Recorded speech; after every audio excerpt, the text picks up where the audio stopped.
This is a Howard TV original production. On this episode, he breaks stories, he raps, he fights.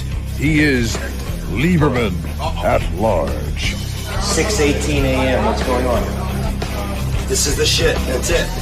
I stand by my words. You're a shit reporter. Fucking cock. What's your problem? Testing 1, 2. Baba Boo. Yeah. Hey-oh, yeah.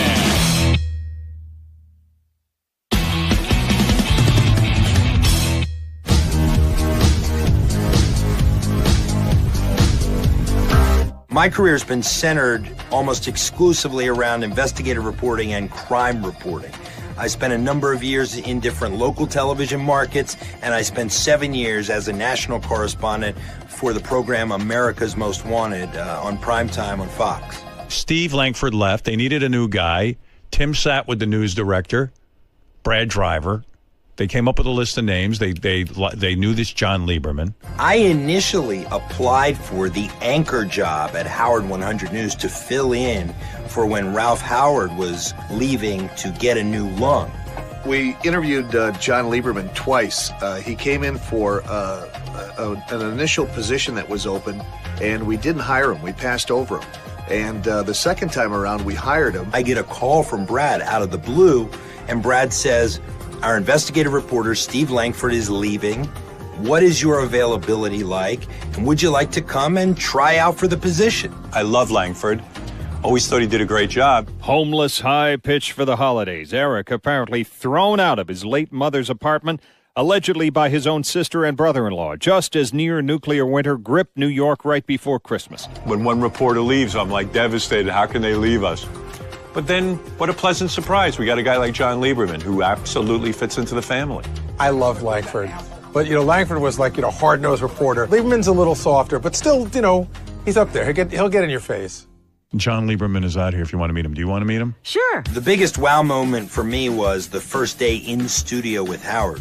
John, were you in Iraq covering the war and all that? Yeah, I was in Iraq in 2004. Right. Covered the war over there. Right.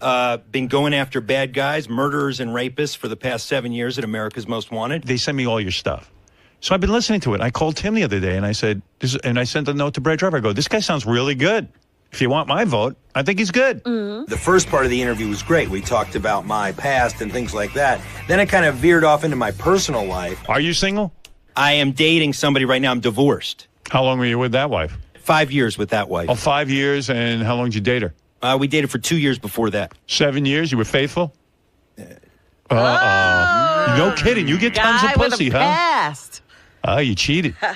Walking out of there, you're like, wow, did I just say all of that? Howard makes you feel so comfortable in the studio that, you just start talking. We have a culture here of, the Howard Stern Show that's unique, and John gets it. It took John Lieberman about a week to adapt, and once he did, he really took the ball and ran with it. I gotta get character.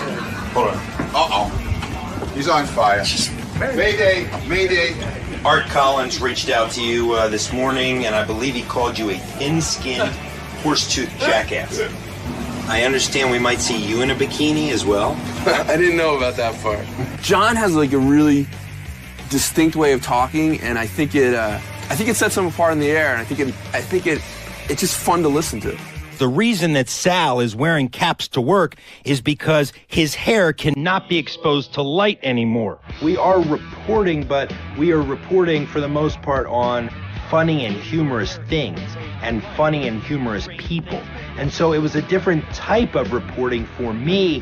But what I decided to do, very much I believe like my predecessor decided to do, I decided to keep my America's Most Wanted style and just apply it to the characters here.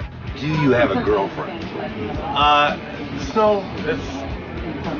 I'm fine. Don't worry about it. Elisa Jordana is Miss Howard TV for the coming month. Your reaction? Would you say you're just as angry as Rob in general? Yes, I would say. You want to be bored? Everyone want to turn off the radio here? sense. Lieberman did an amazing job stepping into Langford's shoes, and he did a fine job of just kind of stepping into it and, shitting on his coworkers. What would you say to the people that might be concerned that you would be boring on a 1-hour show? That's why there will be a co-host. When I was standing in my shower imagining the Howard 100 News, when I came up with that idea, and I heard it in my head, John's the type of guy I heard doing the news. I'm John Lieberman, and these are the latest headlines from the Howard 100 Newsroom. We're here with serious news, and he hits the mark for me. I don't got anything. Why? Why are you guilty? Why you look guilty? You're getting out there, aren't you, huh? Trying to be the dog like fucking my man Langford, huh? Hey, you're doing good, man. You're doing good. I'm gonna give you props. We get stories in a variety of ways. Probably the biggest way around here is to listen to what people are talking about behind the scenes. It's like the New York subway motto: if you see something, say something. I certainly apply that to all the shit that goes on around here. Without us, Lieberman would be lost. There's still a booger on the wall from a year ago. Where? Over a year ago. Yeah, I'll show you. It's petrified. Who's done a story on it? Nobody. We investigated it the one day. What? Yeah. Where is it? Come show me, bro. What is that? And that's a booger, man. That's an antique booger, actually. I'll do whatever it takes to get a story. In my career, I've gone to Iraq to cover the war, Guantanamo Bay, Cuba, to cover the situation with detainees there. I've been in London looking for one of America's most wanted fugitives. I don't have a problem getting dirty, rolling up my sleeves, and again, I simply applied those skills to this place. We think someone shit on the floor of the bathroom. Oh. What? Look at the bowl, Rob, and if you can see that, not only did they shit on the floor, pan up. They shit all over the bowl. Oh, my God. If it means putting on gloves and swabbing for feces during shitgate, that's what needs to be done. John Lieberman just said that he would go in and swab it. With a Q, yeah, I will do it with a Q-tip, right? But that area is being compromised, so I got to get to it right now. Get to it now. In and out of there. Before it's So let me get a Q-tip. Boy, he's some reporter. I tell you. How many guys do you know will go in and swab shit and examine urine, and he'll do whatever needs to be done. This is all wet. This is the shit. That's it. Right there. That's the swab. That's the good swab right there. That's the thing. That's the wet shit. John was just doing his job, and he does too good a job sometimes. Lieberman. What does Lieber mean in German? I think lover. Lover. I think lover. Man. I like that. Benji is the most difficult subject that I've ever dealt with on any level during any of my jobs. The problem is, you can ask Benji what his name is, and he will not give you a straight answer. It'll be a long-winded, disjointed, uncomfortable diatribe about something, and you walk away and you have less information than you had before you went into the interview. Do you feel bad about your actions? What? You were hungry? That's all you have to say? What do you say to Gary, who was not happy that 6 had to be thrown away? Thank you, Benji. I won't give a black and white answer when I don't 100% feel yes or no. I will explore the gray. Do you foresee a time when you'll damage the cupcakes in the future? No. You're pretty much done with that. No, I've never done that. Well, immediately it was brought to my attention that there were sweets missing from Cupcake Wednesday, and immediately through interviews and through other surveillance techniques, we found out that Benji Bronk was the main suspect in Cupcake Gate. But I would like to show you on one how I did it, and I think I did it in a safe, show me. Hygienic way. There was a one like this, and again, 5 hours later in the day. But that doesn't matter, because here's the point. Did not touch it at Here's all. the point. But when I walk by, I don't know who did what. This one he only took 1 topping off, but you see there's 3 remaining. Yes, there are 3 remaining. So this is not an exact replication of what happened. No, I never thought that I'd be doing investigations on cupcakes. It is virtually impossible to break through the Benji vortex. But I tried, and I will continue to try. Lisa has unfollowed you on Twitter. Oh, really? Do you follow her? I think, yeah, I do. I'm pretty sure, unless I actively followed her. I think so. I don't know. Yeah, I'm pretty sure. I don't know if she unfollowed. Can she unfollow me unfollowing her? You know what I mean? Like, I don't know can she turn off that? I don't know. The only hope to break through the Benji vortex is to catch him when he runs through that glass door at 5:59:30 in the morning, eagerly struggling to make it into the studio on time. It's one thing to hear it from somebody else. Benji walked in at this time. Benji was 30 seconds late. It's not good enough. You need to be there. The idea that someone would stand there and watch is Benji on time because he's following a story, that's real. That's real news. 6:18 a.m. What's going on? I can't see. What do you mean you can't see? I can't see it. You don't have your contacts in? Did you oversleep? I don't have a contacts. What does that mean? It means I'm nearsighted. It's hard to see when I have my contacts in. What time do you expect Benji to be here? I expect Benji to be here before Howard flips the switch to go live on the air. He treated Benji being late like, North Korea had bombs, and he was going to break that story wide open. Any reason particularly that this morning you cut it that close? It's important to get here before the show, not after. So lesson learned. Exactly. It's harder to get a soundbite from Benji than a Guantanamo Bay detainee. What time did Maybe we need to waterboard his fat ass. When I was late, it was a legitimate news story. There's nothing wrong with it. I was embarrassed about being late, and it was a legitimate news story to cover. Leave him in, you motherfucker! I've covered a lot of different people in my career, and I think every person that I've covered has sort of trained me for my new existence covering whack packers. Maximum 2 daily. So how many have you taken in the last 24 hours? I just took one just now. How quickly does it work? It works quick. I have a special approach to dealing with whack packers, and it's simply to treat them like people and to realize that this show is their world. What are you going to show me today? Because I really want to see how you live. Well, basically, the day goes like I start out here, get dressed obviously, and then go to the library. He connects with these people, and it's amazing the stuff that he pulls. How many times did you, Ed's words, jerk off in the phone booth in this bar? Once. He doesn't treat it like a joke. He treats that beat like it's the real deal, and that's why I like him. If he treated it any other way, he wouldn't fit in.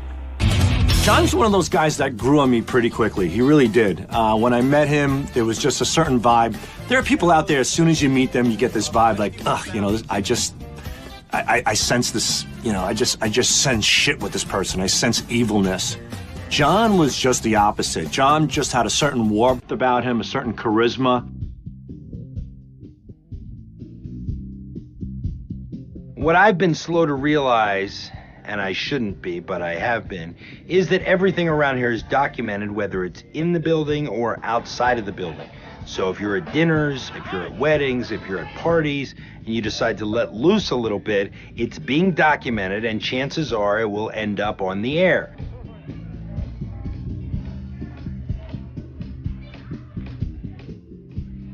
John starts to dance, and he's like, he's like uncoordinated, and he's not a good dancer, but he doesn't care.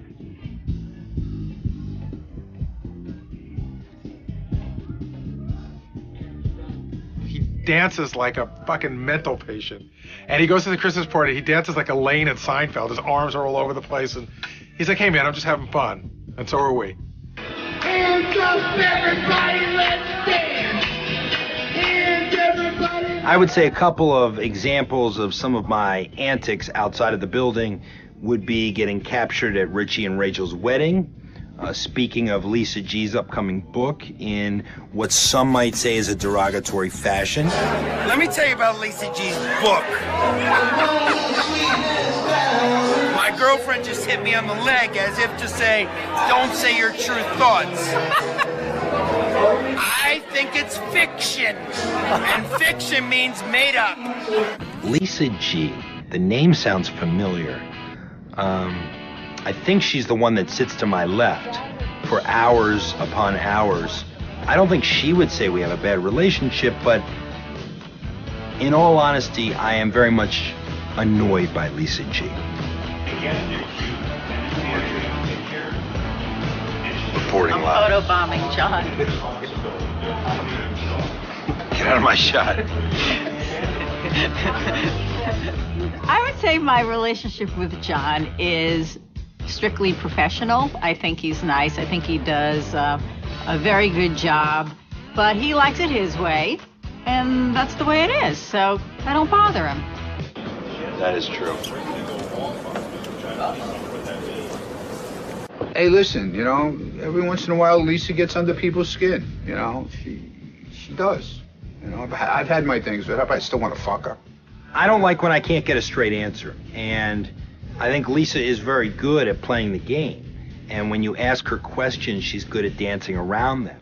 Howard declared you must do interviews with Howard TV and allow Howard TV... No, that's not what he said. He said, if I'm using the air to promote an event, then Howard TV needs to be there, and I agree with him. I just heard what he said. I need to just digest all of this. But you're parsing words. You're not. That is what he said. That is not what he said. That's not what I heard. Go back there and ask Gary what he said and Doug what he said. I don't hate Lisa. She just evokes strong feelings of disgust in me. I just get disgusted at some of the things she does. And I may be wrong. Maybe it's not a rational response, but it just drives me crazy, many of the things she does. It's, you know, it's the odd couple. What can I say? Ball busting is an art form around here because there are very few quote-unquote normal conversations. Most of it is ball busting in one way or another, and it starts at 5 o'clock in the morning and it ends until people go home. I would say Ronald Mund is probably the biggest ball buster on staff. Like the Pace likes to get under Kaplan's skin, I like to get under Lieberman's skin. I know how to turn his screws. I blame Ronald for the turbulent relationship that we have. It's because when you walk in the morning, there are mornings when I just say, hey, what's up, Ronnie? Good morning, Ronnie. And all of a sudden it's... Go fuck yourself. Can you please clarify? No. I'm not clarifying anything. Can you please? No. When do you think you'll have your voice back? After you suck my dick. What kind of spot is it? He told you what it is. Somebody came on it. Ronnie is hands down the most cranky person you'll ever deal with. And take that crankiness and put 5 a.m. into the mix, and it's unbelievable. I'm cranky, I admit it. Don't fucking bother me then, you prick.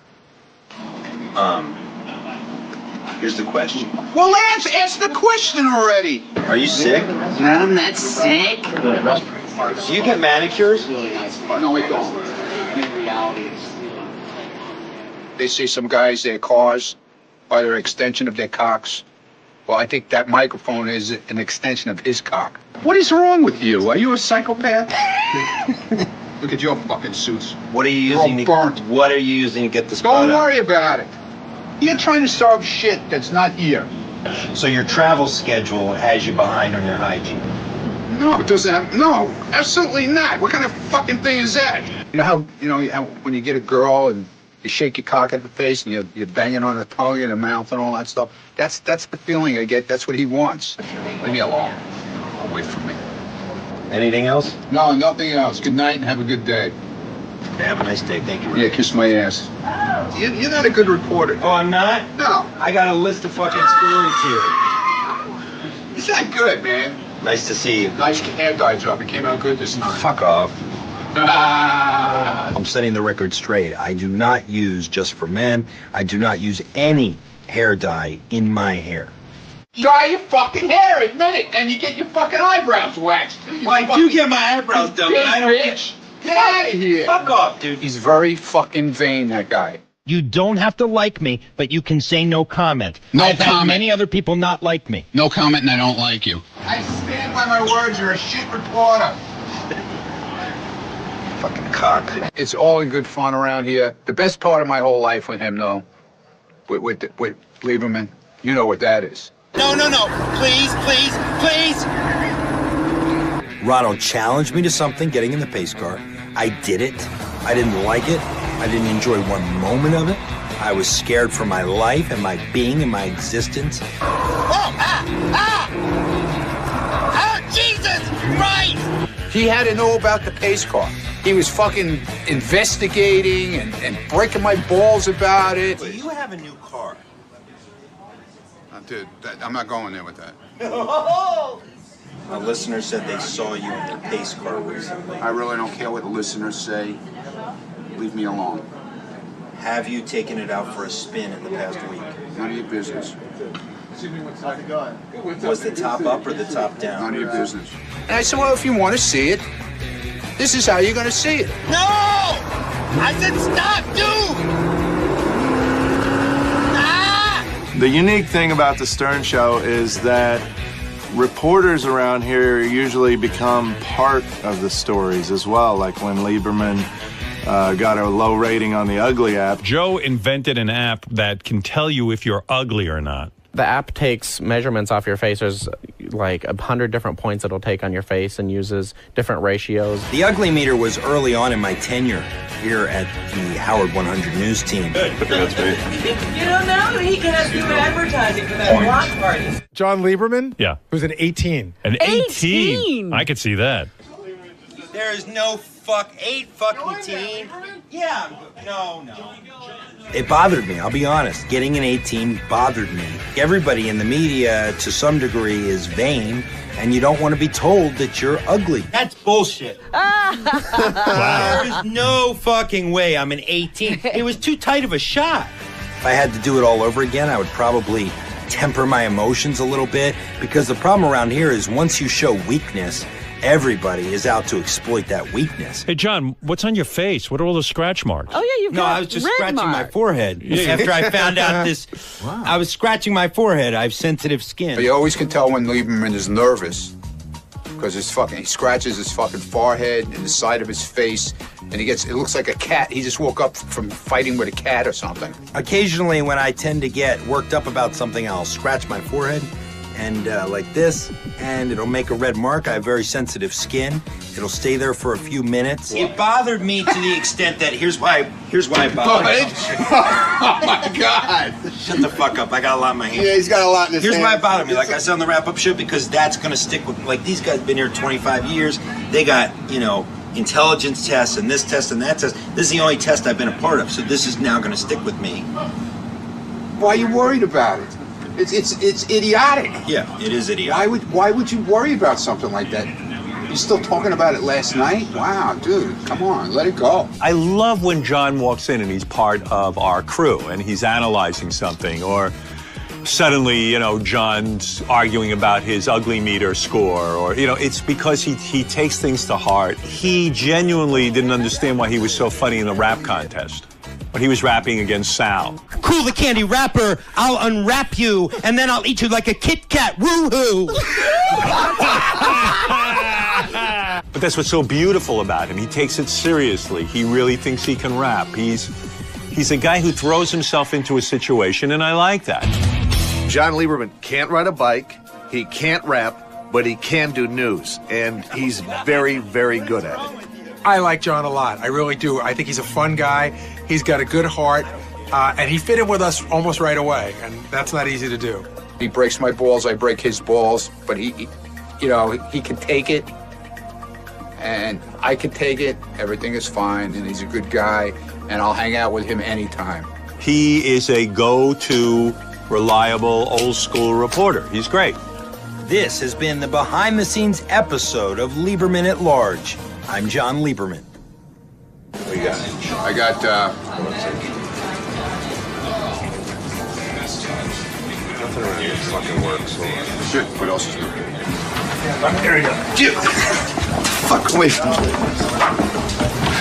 Here we go. Hands up. Let's talk shit. Everybody talking shit. Dripping wet shit. This mic is such a piece. We've never heard any sex stories, but we have heard cookie stories and cat pussy stories. Could I please get this story out before I really have to take action? Ooh.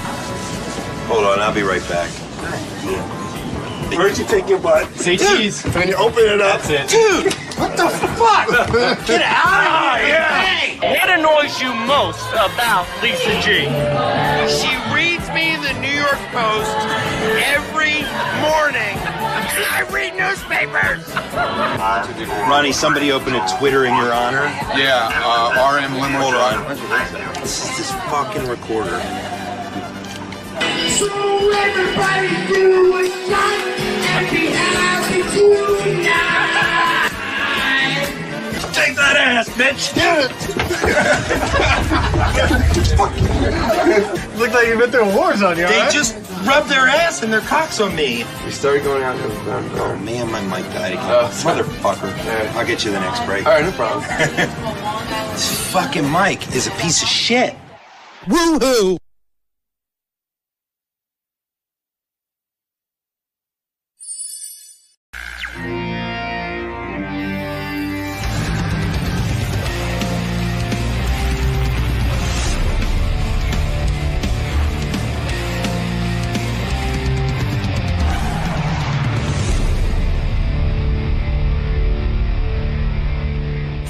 I got to just mention one thing real quick before the show ends.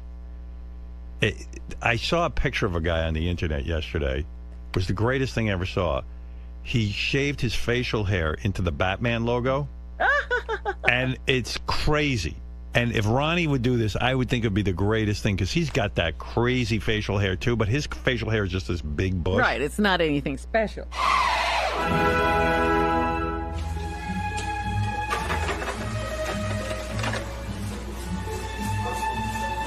I think it's kind of sexy.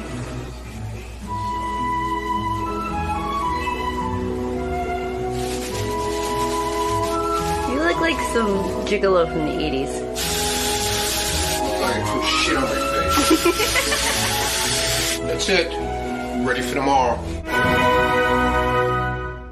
Hey, go and fuck yourself. Don't even start with me already. Alright? Stupid motherfucker. It matches your head now. Dark brown. Thinking of backing out? Too late now. This fucking guy makes me dye my shit and everything here. Alright, I'll ask him. Yeah. I'll start the show.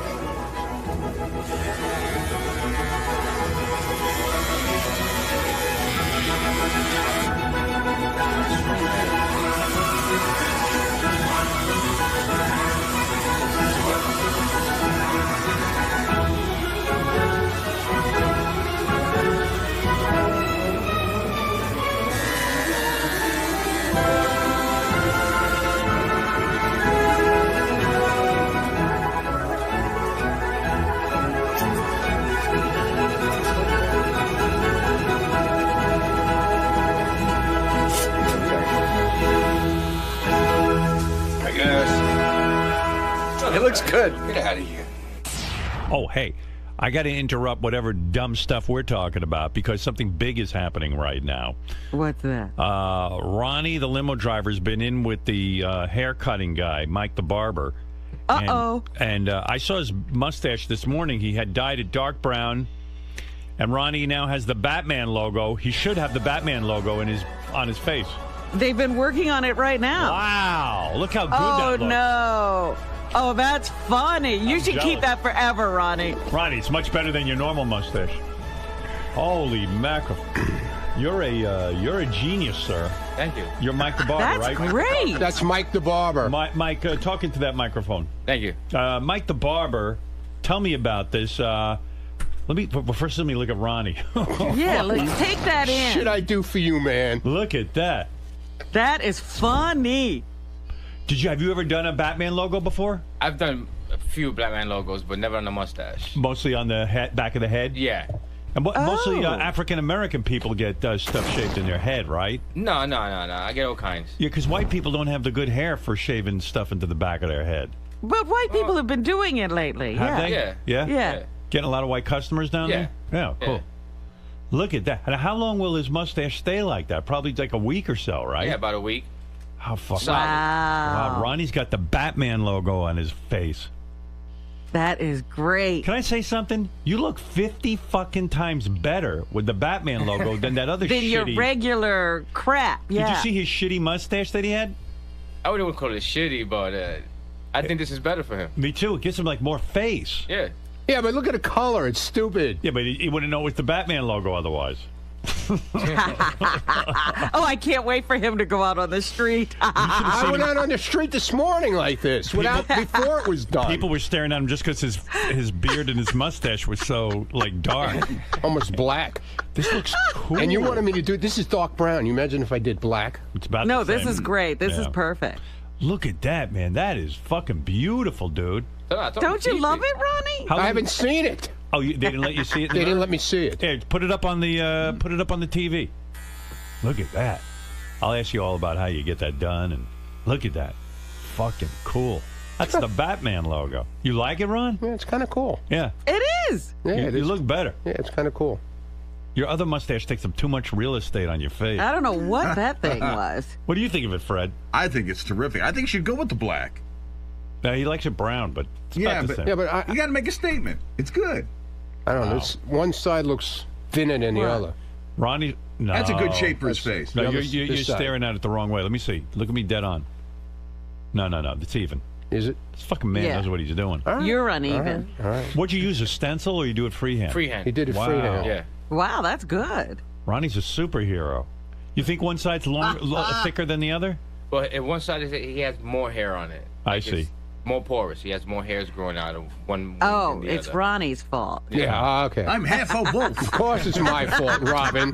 It's always my fault, according to I you. bring some spray when You can spray it in? Yeah, you got to spray that area in, man.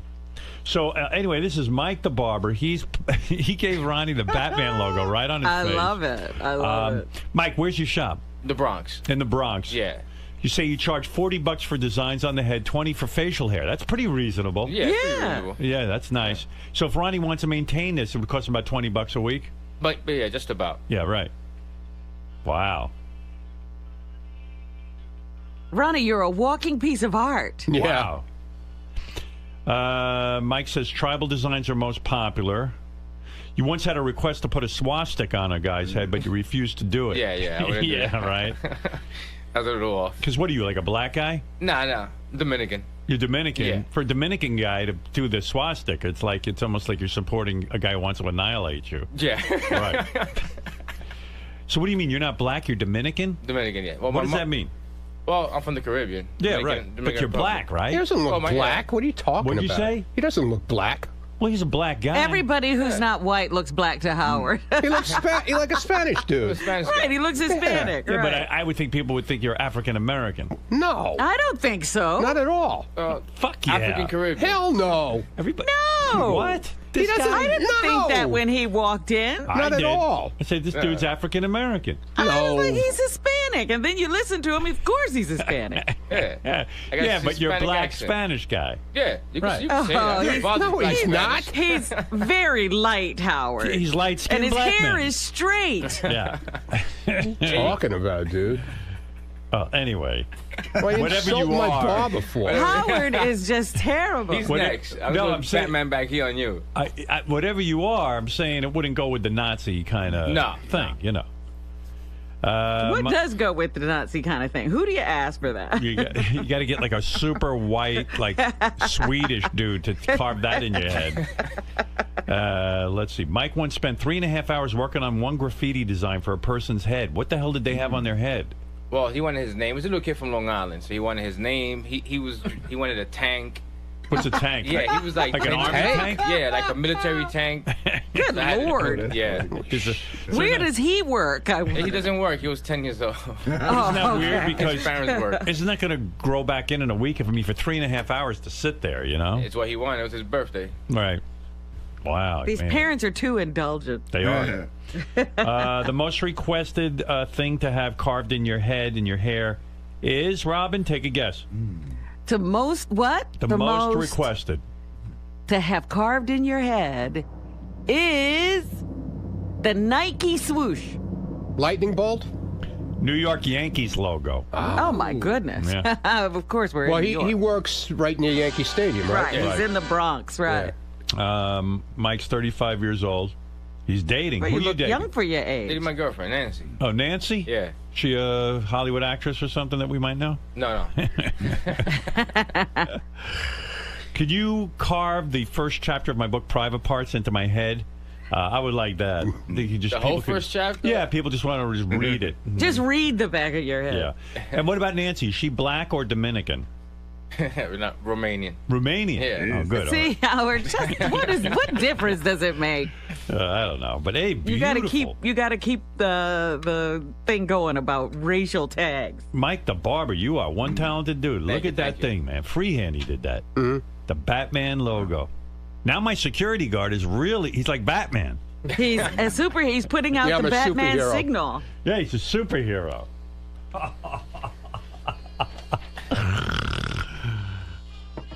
Wow. I think you ought to keep this, Ronnie, really.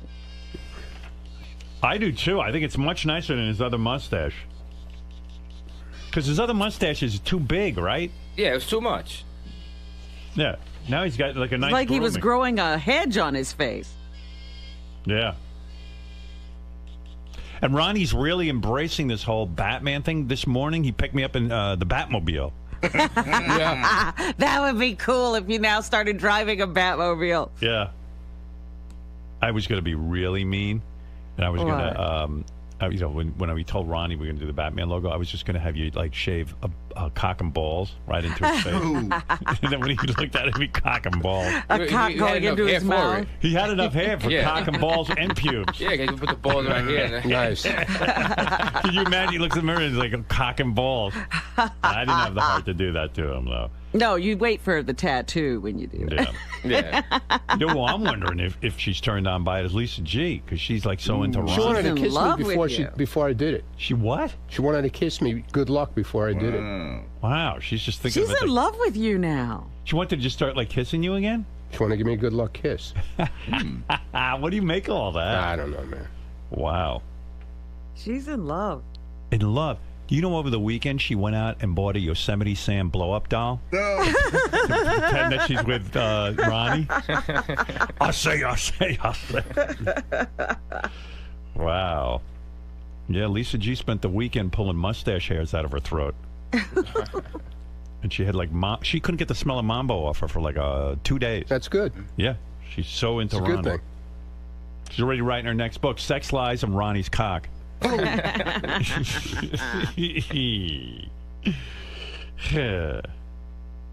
Yeah, I got a copy of her book, and all I could think was, wow, she was making out with Ronnie. Yeah, that's all you can think about.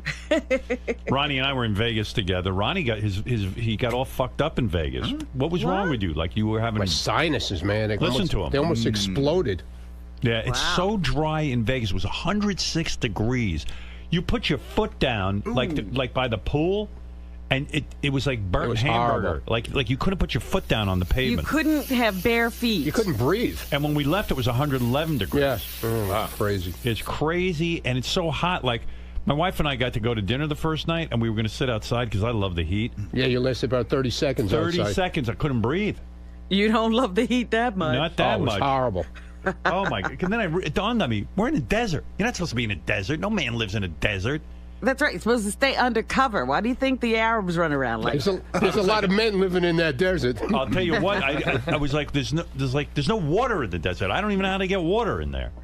You know what? That's what you should have done. You should have been in one of those white things with a band around your head. Well, you want to know something? So you could stay at the pool. I'm telling you, you got to be so careful in the sun. I was so covered up. I was like freaking out. I went out to the pool. We had, when we first got there, the day we traveled, I ran out to the pool. The only day of free time. The only day of free time. And I went out there and you know who was there? Dina Myers. Remember her from Starship Trooper? Oh, yeah. Yeah, we had her on the show years ago. She was out there in a bikini. It was fun to look at her, and she was with her husband and stuff, and I was there, and I just ran like a bitch right into this little tented area because I didn't want to get any sun on me, man. It's so fucking hot. It's intense, right? Yeah. You get cancer within 5 minutes out there. It was brutal. How do people live in 111 degrees? And Ronnie said he had blood coming out of. Didn't you have blood coming out of your No, nose? Joe was coughing up blood. Oh my God! Because it's so dry. Dry, yeah. They call it Vegas throat. Well, my nose was like so dry that like you feel like you have boogers in there, and then you blow them, and nothing comes out. Yeah, it's like cement. It's dust. It's like dust. Cement. Cement. It's like cement. Well, they do have dust storms and stuff out there. It was fun. And then you drink so much water, you get up like 7 times a night to pee. Right. Bad part. Although Ronnie told me a lot of it was just squirting. It wasn't pee. Exactly. It wasn't urine. I got thirsty and I squirted on myself. He would have had a nice drink. I need a drink. I was squirting. Yeah. This is squirting. This is not pee. That's right. It's not. Mike the Barber, This Ronnie is says that pre-cum. you Does your girlfriend squirt, man? What? I can make her. What? Yeah. What? Yeah, she does. She does? See? No, you think it's pee? That's not pee, right? Tell him. Nah, I don't think it's pee. Right. All right. Do you take a nice drink? Take a nice drink, man? He does. Look at him. How you get the He's all happy. Well, anyway, Ronnie, you look great with your Batman. What do you think of it, Will? Isn't it nice? Ronnie's Batman. It's fantastic, right? Right. What do you think of it? He almost looks less of an asshole than normal. Thank you. You're such a nice guy, Will. He looks good. Well, Ronnie's got the Batman logo, and I got to admit, I'm a little jealous. Look at that. Well, you could do it. Nah, I don't have enough hair like you. Well, grow You don't it. have all that? I don't know. It's not thick like yours. We got some spray. Oh, yeah? Yeah, chromosome spray. And maybe I'll have you spray the Batman Larry logo. King spray. I like it on my face. Yeah, exactly. Larry King used spray. it on his fucking head. Right. Chromosome spray. Well, anyway, congratulations to Ronnie. chromatone. Thank you. Thank you. Mike the Barber, thank you. Give the address of your place. People go get the Batman logo. Oh, so on there. it's 1139 Teller Avenue in the Bronx. Teller Avenue? Teller, yeah. What's the name of the joint, man? Sharp Styles. There you go. Chop style? Sharp Style. Sharp style. Yeah. All right. You give a regular haircut there, too? Yeah, regular haircuts, we do everything. What do you think I Shave. should do with my hair? You like it, or you think I should cut it? No, I like it. You like it? Yeah. With that long hair like Samson? Yeah, it's pretty short. You had it longer before, no? Yeah, yeah. Yeah. That's a good cut right there. You think I should get like one of them short haircuts, like what you got? Nah, not for you. Okay. You come in for hot shave, we do that. Oh, you do that? Yeah. Oh, I fucking The love lather and The all lather, that? yeah, hot lather. that. I love that. Yeah. All right, man. All right. All right, good meeting you. Thank you. Ronnie, congrats. Thanks, man. Look at fucking Ronnie. You got to get Ronnie, now I want to see you all the time. Are you going to put a picture of him on howardstern.com? On the new and improved howardstern.com? I also got the video of the Dyeing process. Good. The dyeing and everything. I'll put that on Howard Stephanie TV. shot it last night while we were doing it in the bathroom. Tell Stephanie to give the video to Howard TV. I gave it to him already. Oh, good. Okay. Already we'll gave put him the that camera. on. Big Howard TV special, the making of the Batman logo on Ronnie's face. Maintain that, Ronnie. Ronnie's a stud. For those of you who weren't with us at 6 o'clock in the morning, Yeah. Ronnie got shaved the Batman logo into his mustache, and it's fantastic. What's the reaction been out there, Ronnie? Real quick update. Wow, it looks 10 times better. I love the Batman logo. What's going on with it? Is anybody saying anything? Yeah, everybody was saying it. Do they like it? Yeah, they say it looks. First of all, they say it looks neat. Yes, that's it. I feel your old mustache used to drag you down. And Seth Rogen's guys got a big kick out of it. They loved it, right? Yeah, they thought it was cool. I was.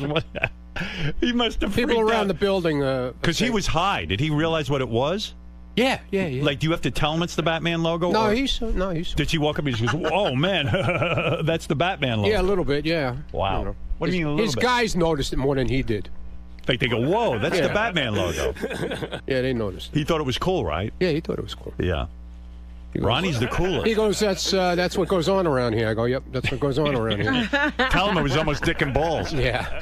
Yeah, okay. All right. I don't think so. Dude, I think you have a cold. No, man, it's my sinuses. I feel fine. He got all fucked up in Las Vegas. You guys can't take changes in environment. Well, you know. It's dry as can It was be. horrible. You're supposed to drink I go to a Vegas ton all of the time. water, but it wasn't in the summer. Yeah, in the Yeah, summer, I've it's been there brutal. when it's. I've been there when it was 118. My It lips, didn't do this or did? It didn't. my lips were so dry this time. They had to keep putting like Chapstick and chapstick on me. And I was drinking so much water. I got up and pissed like 50 times a During the night. night. Yeah, during the night, too. Yeah, pee, not squirting. Yeah. No. Yeah. Pee. Pee, Pee. pee, Pee. pee. Pee. Right, Yeah, pee. Not squirting. right. Squirting's different. But anyway, You don't want a nice drink of the pee. Yeah. So Seth Rogen's guys thought that was cool, huh? Yeah, they thought it was cool. Yeah. All right, man.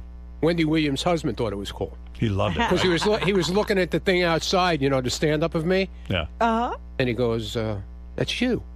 I go, yeah. And he goes, I like this better.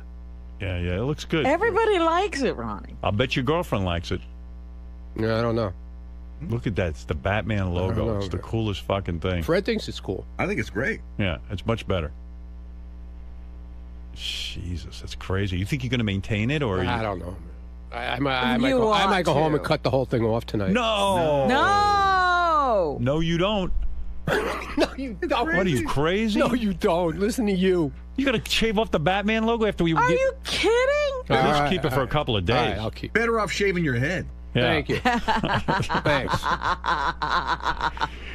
Oh, please.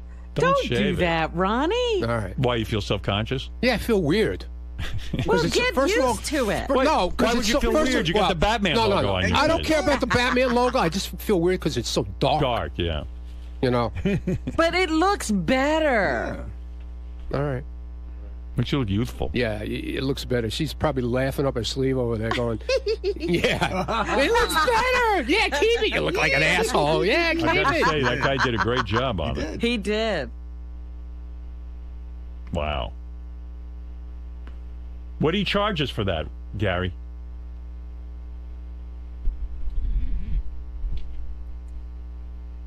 Uh-oh. Nobody's answering. What's like $40? Yeah, he must be busy. Broke the bank. He doesn't want to tell you. Yeah, that's our whole budget for the week. Ronnie's mustache. He's going to go shave it off. Yeah. How much? 40? Yeah, thanks. $40. It's worth every penny. You're not even that into Batman, are you? No, I love Batman. Oh, you do? Okay. Yeah. Be proud, man. Don't be self-conscious. Batman, Superman, and the Lone Ranger's coming out, too. Did you see that? Lone Ranger looks Wow. pretty good. Yeah, the Lone we Ranger. maybe we could shave your eyebrows into that mask he wears. Like Ronnie's an older guy with a big Batman logo on his face. Idiot. Wait till kids see that. They're going to go crazy. Yeah.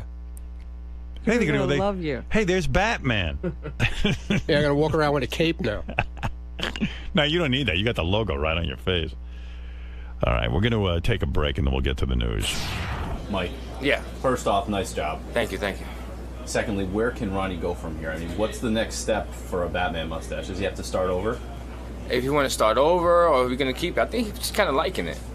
But there's nothing you can adapt to a Batman. I mean, once you're in the Batman mode. Let me see. I mean, if you let something grow in, yeah. Ron, we're just saying, where do you go from here? What do you mean, where do I go? I go to work. Not in a literal sense, with your, with your mustache. Like, where can you go? Like, you have to start Wonder over. Woman's vagina is next. Right here. Mr. Munn. Yeah. Are you reconsidering your previous idea of shaving it off? Yeah. Since the boss man likes it so much? Yeah. Are you kidding? No. Yeah. Why not just dye it a little bit lighter? I gotta wait for it to grow out, dude. I can't just dye it lighter now. Throw some just for Batman in there. No, but if you put something lighter on, it's not gonna do anything. There's a method to your madness. I should have got like a rinse thing that washes right out. A ton of people told me it's like their best album. Check out What? which is JD, you're a big Ronnie Munn fan in general. and the world tour. Not true at all. Do you like this This summer. facial hair pattern better than the old one? I do. Sabbath album 13 is out tomorrow. Why don't you do something now? Why would I? Why not? Because I don't really. Do Wonder Woman's pussy right on your chin. No. Yeah. Grow a big bush right I here. don't have the facial hair. No. Just grow a bush right here. Right down here. and cut a hole in the middle, like a slit. With a geezer. And then, you Eight know. new songs in almost an You know what I'm hour. saying? Brand new Black Sabbath. And then the pink will show through, and that's the pussy. One of the most influential. And you leave a little piece of hair on top. That's the little hairy clit. Sabbath. I'm glad you got that on camera. 13. Sorry. That's a good idea, right, Greg?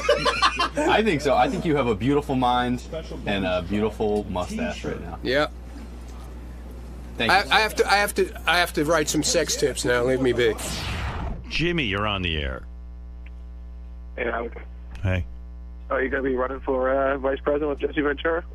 Yeah, a lot of this is heating up all of a sudden. Did you notice that? yeah? Yeah, like there's a whole bunch of newscasters now covering the fact that I think Jesse Ventura was out sort of doing his rounds and, you know, on the talk show circuit. And Right. he's been talking about that he's really seriously going to run. And he's right now wants me to be his vice president. Well, didn't you agree already? No, I didn't agree. I just said I was going to think about it. What I love about Jesse is, like, he doesn't even, like, say it as a joke. He's just like, hey, man, I want Howard Stern because Howard Stern's a good dude, and he wants me to be vice president. He doesn't, like, he treats me seriously as his vice president, which is crazy. But I love that's why he probably won't win. No, he'll win. Jesse and I have discussed that 2016 is the opportune time for us because there's, like, if you notice, there's not really any good Democrats after, you know, like maybe Hillary will run, but she'll be old, and, you know, like, who's the Republican? Nobody sort of popped up as a main contender. Yeah, and then, like, on the Republican side of things, Chris Christie would be great, but you know those fucking maniacs in the Republican Party will never accept him as a Republican. They think he's a liberal because they're assholes. All the conservatives now are all fucking crying because their precious Tea Party got investigated by the IRS. The IRS, the IRS did something really kind of shitty. They said to the Tea Party guys who, you know, whenever they see something like a Tea Party thing looking for tax-free, tax-exempt status, they slow down the application.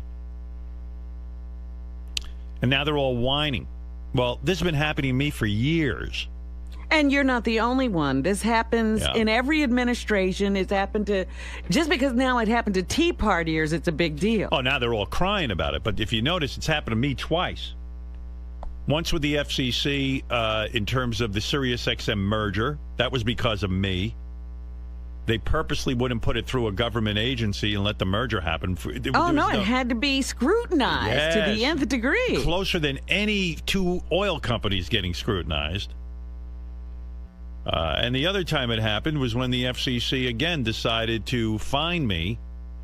And in order to put pressure tactics on the people that employed me, they went ahead and delayed all of the licensing for Infinity Broadcasting, which had nothing to do with anything. They just fucked them up until they forced them to pay. It's racketeering. I said it at the time. And this is actually what government agencies do when they want to exert power over people. And not one of these fucking crybaby Tea Party conservative motherfuckers came forward when this was happening. They didn't loved care. It. And none of the liberals cared either. Fuck them both. And Jesse Ventura and I are going to clean things up. They want to make this like it's a Democratic thing going on. No, this goes on. No. Don't worry. When I become vice president, I'm going to use every government agency to get at all my enemies. So don't think it's stopping. It's going to get worse, not get better. Oh, yeah. Because your enemies list is long. Oh, wait till you see all the radio guys who won't be able to get licenses. I'm telling you, anyone who works in terrestrial radio, they're not going to get any water for a month. It's going to delay it all. Yeah, Mike, you're on the air. Hey now, how's it going, man? Hey, I think it's funny, like you said, that Jesse is telling everyone, oh, I have asked Howard Stern, and he's giving it serious consideration. When are you going to let Jesse know that there's no way you're going to let the American people know about your finances or your kids' backgrounds or all that kind of shit? Well, I told him that already. My kids' backgrounds are... Well, if you run for office, they're going to go, you know how they do. They go through your whole family, basically. Right. So you're not going to expose your kids to that kind of exposure, are you? Well, I'm not... First of all, in full disclosure, my children are actually Asian. They're secretly Asian. But, they've changed citizenship. Yes, that's right. No, but in all seriousness, Yeah, I've told Jesse it would be a long shot for me to run. And you know what it is? I can't say no to anything. That sounds like really exciting to run for vice president with Jesse Ventura. So I can't even. It kills me to say no, because how funny would that be? How great would that be? Like, we'd have to be, going around the country campaigning. It would. Oh, in the debates. Oh, the debates. The vice presidential Can you imagine debate. the vice presidential debate? Because I got a feeling the two of us could probably get enough, like, sort of action to get on all the ballots. So, like, they'd have to include us like they did Ross Perot. Like, I'm pretty sure I could get enough support to get us all on, between me and Jesse Ventura, we could get on a ballot. Yeah, you know what? But I'm thinking you're complaining about the workload of HET. Oh, yeah, that's the problem. That campaigning is nightmare. Well, if I have to fly, forget it. I'm not campaigning, and that's... Well, you can campaign on a bus or a train, but you're there all the time. Oh, I won't do that either. I'm just thinking I could campaign on Skype from my house. So little town hall meetings. I don't want to tell him yet, Mike, because I'm having too much fun with it. Gary, Jesse Ventura is obviously taking Howard seriously. Considering a run for president in 2016. If this gets legs, if this continues, how seriously will Howard take it? I don't know. I've been down this road before. He was almost the governor. Right. First of all, Howard should be the president, not the vice president. Howard just plays second fiddle to anyone. It'll probably get far, but, there are, I think it's really hard for Howard to leave this job. It's a pay cut to go be vice president. It's true. But when things got very real in the gubernatorial election, he sort of bowed out gracefully at a certain point. Yeah, that was a pay cut too. But this is the highest office in all of the land. No, it's the second highest office. Well, but he'd be right there. I mean, one heartbeat away. Heartbeat away from being, the head of this country, the head of the world. It would be interesting. I wonder if I could be his media director. Do you think he would actually push it, though, or do you think he would right away decline? Do you think he would use this to his advantage in any way? I think he would use it to his advantage for a little while. What are the odds of Jesse Ventura actually following through in this, in your opinion? Well, listen, we didn't think he'd run for governor, and he ran and he won, so anything can happen.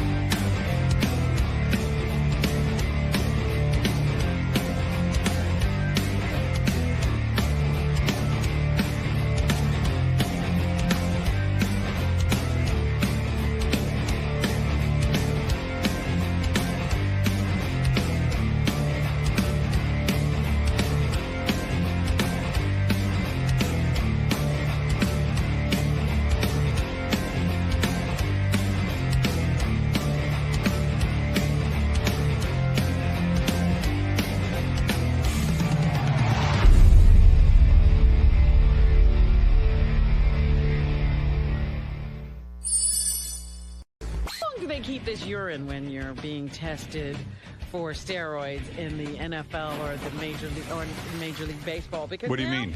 They have retested a sample of Barry Bonds' urine. Right. And now they say he tested positive. These are you urine are kidding samples me. They've been holding. What? They keep the urine I would think they do the test and then they throw out the urine. Can I come clean about something? This urine is from 2004. Wow. I have a great revelation, and this is going to be one of those things where I shouldn't say this out loud, but I'm gonna. I purchased urine. You're kidding? When? When did you purchase it? The day after I made that stupid promise to you. Serious? And I had to throw it the fuck out. I put it behind a bunch of liquor bottles. Where do you go to get it? Oh, a kid sold it to me. Are you serious? Because I would think you could know someone who would just piss in a jar for What you. happened was there's a bunch of kids in the town I grew up. They're all fuck-ups, but they're trying to get on the fire department. Right. So to get Well, on why did you ask me to give you a urine test? And I even protested. I said, Artie, I don't want to give you a urine test. Why did you? Like, you were nuts. Yeah, it sucked. You know you would fail. Well, no, I'd still be okay with it. I'd still be clean, except for Subutex liquor. For Subutex liquor and what else? Maybe weed. Mm-hmm. But you're doing great. No. I was He's next. clean as I a was whistle. next to somebody who was smoking weed, but Oh. that could fail. And I don't know. I'm fine. I'm not on heroin, but I paid $500. Oh. And I told the kid he's trying to get on the fire department, and He's like, yeah, this is brutal. I haven't smoked pot or done anything for 6 months. Oh, so he's getting urine for himself. How gross is it? It's gross. I made him. What did they sell it to you in a jar? Well, he came over to my place and I made him piss in the, I didn't see dick in cup, but right. He put it in like a Poland Spring bottle, and then I transferred it with gloves to something else, and then I put tinfoil around it because it's so gross to look at. Yeah, and then I put it in the back of a bunch of whiskey bottles.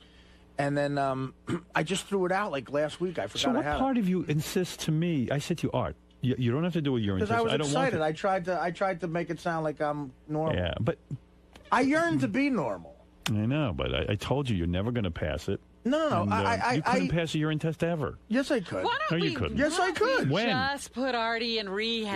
Yeah. I'm not in rehab. Why? Because someone, I talked to someone about that, Yeah. and they explained to me, Artie's got to want. There are people go. Everyone acts like rehab's the cure. I'm totally fine. You could go into I'm 95 rehabs and still not be better because you got to want it. Guys, I've been clean Look at off. Steve-O. He fought it at first. Steve's a hole. Can I just Jesus talk about Christ? Steve-O. The guy's bleeding and throwing shit at the. And that, may I add, they waited till that happened. Can I just talk about how it's just so funny because I want to go pull the tape of how insulted and indignant Artie was. This is what's great about when I me, said guys. I had to watch Artie pee in a cup, and he goes, "Are you insane? Do you think I'm fucking crazy enough to go? I'm going to buy urine." He fails his first drug test. I've already picked the date of his drug test. But he can't know the date. No, yeah, he doesn't know. All right, Don't worry. It should be every other day or so. What are you waiting for? What? Just There's a special get day. You should be Because it's random. already. It's random. It's random drug testing. All right, I'll go do ahead, whatever the I'm fuck going you to want. randomly. And it should be regular. He doesn't know, and Gary's going to watch his penis in the cup. No, Go he's ahead. not. Yes, he is. No, Yes. he's not. Yeah, Then well, he has to. I'm Somebody not has to. doing it. He'll bring go out a to whiz in there. Then I'm not doing it. Then I quit Then you the got to show. walk in the room naked. Then I quit the because show. You do have to walk in naked Not getting because naked. I you're going to quit. get a bag of urine in there. You're I'm going to get a trickster. bag of urine In your here. pants. Where am I going to In get a bag? Yeah. You'll buy it. You could frisk me before I go people in. buy urine to pass drug tests. Seen the all time. Wizinator? It's a fake penis with a bladder. Yeah. I don't have the Wizinator on. I Sure don't you have don't. Where do I have it?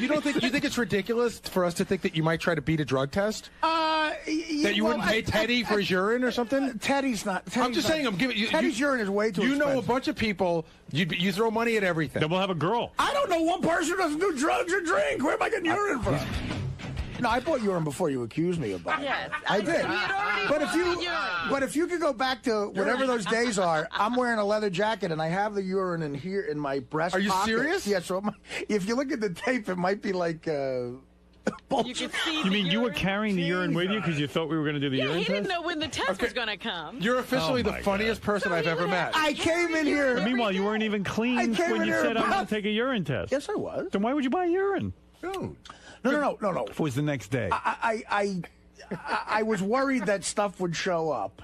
Okay, very worried. Art. Stuff that you take. But I haven't done heroin since December 21st. But we. I haven't. No, but we were giving you a drug test for everything. I know. That's where I made a mistake. I should have made it just heroin. Just heroin. I don't know if they make that test. They do. You could just check for opiates. Ignore coke or anything like this. So just yeah, heroin. you could. Just You tell could us see. if there's heroin in You there. could see specific stuff. All right. Well, anyway, that's a very interesting revelation. But I was always wondering about if the urine stayed good. Because then the one guy said you have a way to keep it warm because it can't be cold. And I was like, oh fuck! So I would put it in a room with heat every next to the boiler. Did you really? Listen, Howard, I'm crazy. Oh but my God! I don't want. I want to keep my job here. It's very important to me. But that wasn't a condition of keeping your Yeah, job. it was just to go to rehab. See, I had to say it, but that's how good of a person I am. I had to say it. All right, let's go to Robin because God, that I'm sounds sorry. crazy. No, but the urine got real dark as the days it went doesn't on. Stay good. And I was like, does this even look like fresh urine? Right. Well, There were flaws. I am shocked to hear that they saved his urine, but there you go. The samples are believed to contain traces of the previously undetectable designer steroid known as THG or the Clear. It was called the Clear because it wasn't supposed to show up on tests. The New York Times reported last week that federal authorities had detected anabolic steroids in a urine sample linked to Bonds. However, it's unclear if that urine sample and the sample seized in the 2004 raid are the same. Well, in interest to keep up with Artie on the show, I have a confession to make. In my jacket right now, I have a bottle of shit I carry with me. What are you carrying that for? I can't tell you exactly why. Oh, and when Dr. Drew said the penis and cup thing, I had the urine on me. Oh, you did? Yeah. Jeez. I was going to take it out. If you guys made me do the test, I was going to take it out and put it on the table. Oh, that's good. I should have done that. Fuck. Wow. Well, we didn't test you. You really addict. No, Howard, I'm a dedicated worker. Sorry. Oh.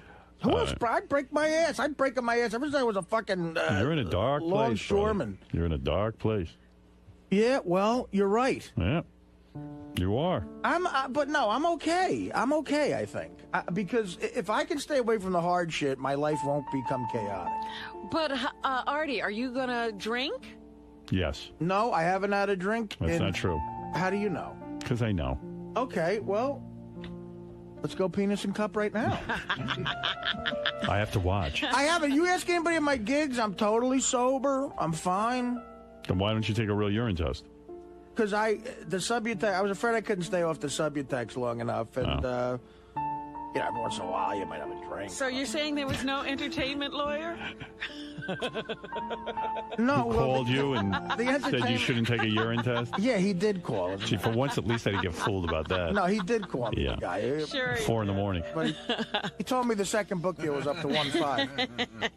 Harry, that is crazy. Does this surprise you? No, nothing surprises me anymore. Nothing surprises me anymore. But the only thing that Artie is the world's best liar. That's crazy. But although I wasn't buying into it, as soon as he said he didn't want to do it, I knew that there was something up. And when he got indignant about, what am I going to buy urine? But the fact that he had it on him in his pocket, he was walking around with a bottle. While he's yelling at me for saying, it's great. I said he's officially the funniest person I know. That is fucking funny. Now you obviously can't believe anything now after. Oh, I stopped believing before, but this is. I think what he just said is actually one of the funniest things I've ever heard. You're taking this pretty well. No, it's funny, dude. So you're buying piss now? Yeah, man, it's terrible. It's one step above buying shit. Is that one of the low moments in your life?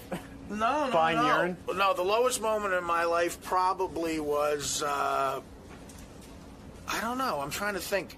Having dinner with DePace down at Point Pleasant with Scott and some of his kids. That was a low moment of my life. Drinking piss is second. Let's have a moment with Steve Langford, who's really dedicated. He's a dedicated newsman. You gotta hand it to the guy. He takes his job seriously. Impressive. Go ahead. Let's see what you got. Is Eric the Midget's next public appearance soon to be a victim of this devastating economic crisis, or just a complete and total lack of interest in meeting the angry little guy? Eric's set to meet and greet his fans at a Sacramento Kings game February 27, but so far only 2 tickets for Eric's appearance have been sold, and the guy who bought those 2 lonely tickets, we are told, now wants his money back. Is that true? That's what we are told. A source in a position to know now telling Howard 100 News Eric the Midget's appearance is this close to being canceled. Eric, I thought you said 200 people were going to be going to your appearance. Well, Johnny hasn't bought the tickets yet.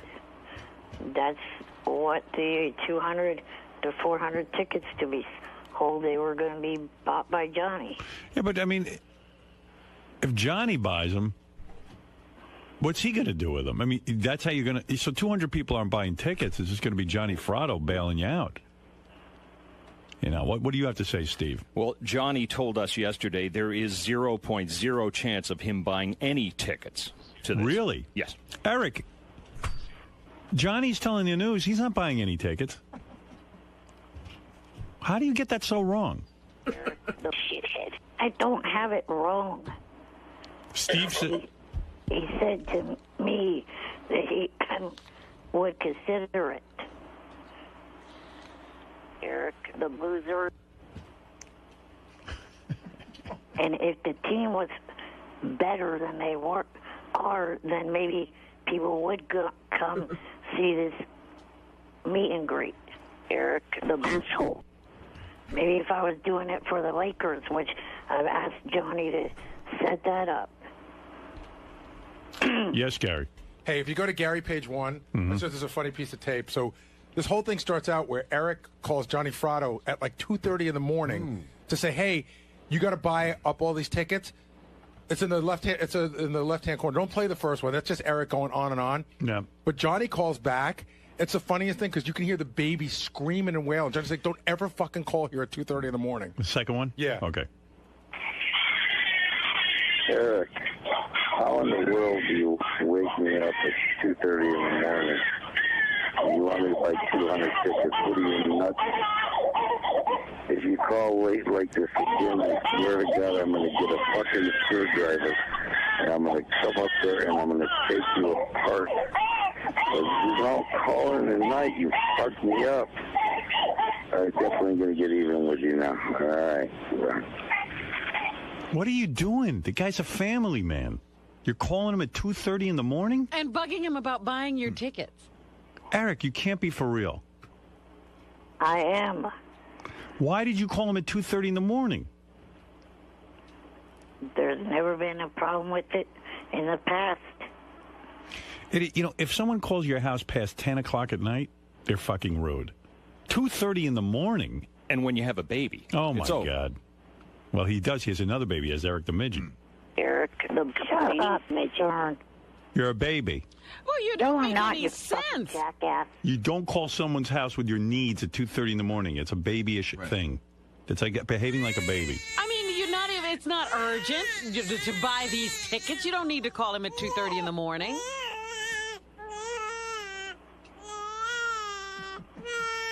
Eric, that's what you sound like. It is urgent. I don't want this to be, another thing where no one shows up. Too late. Oh, my goodness. Hey, it says here, Eric the Midget's forehead looks huge today. Let me take a look at that. Put it up on screen, guys. Whoa! What happened? Eric, what's going on? I think combing your hair back that severe is a bad idea. Yeah, that's a lot of forehead. No one else fucking complain. Shut up. No one else is honest with you. That's a lot of forehead. And a lot of big blotch there, too. Big, giant square blotch like that. Shut up, you damn witch. Like that guy who ran Russia for a while? that, big wine stain? Gorbachev. Gorbachev, that dude. Actually, it looks like a car peeled out on his forehead. Yeah, like a tire track. Like a tire track, kind of just when it takes off. Eric, you're fucked. And the in hair, every way. the hair color that he's dyeing his hair, there's no real color like that. He must have just done that. That's a fresh. There is. That's a fresh dye job. Yeah. It's got to be. When did you dye your hair last? Last Thursday at Frederico's. Yeah. So you're getting it done by someone now. They did that at Frederico's? Yes. Wow. Did you say to Frederico there's no color like that? There is color like that. It's in their fucking book, jackass. Yeah, but we're talking about on humans. Yeah, that's horsehair. That's almost clown red, actually. Right. I know a clown has hair like that. I went Emmett Kelly red. I want to look like Boozoo. Is that what you told them? Did you say you wanted to look like Emmett Kelly? What? Did you tell me you wanted to look like Bozo? I look like Boozoo. I want to join Barnum and Bailey. Nah, it's a little too red, Eric. Trust me. You should go a little... The way my hair color was when I was a kid. You look like Heat Miser. Yeah, but you're no kid. I'm Mr. Heat Blister. I'm Mr. Sun. Da-da-da-da. You're an adult male. Yeah, you're Mr. Fat Ass. Shut up. I'm Mr. 101. What's going on with your forehead there with that big red square on it? I mean, I'm concerned. Is that psoriasis?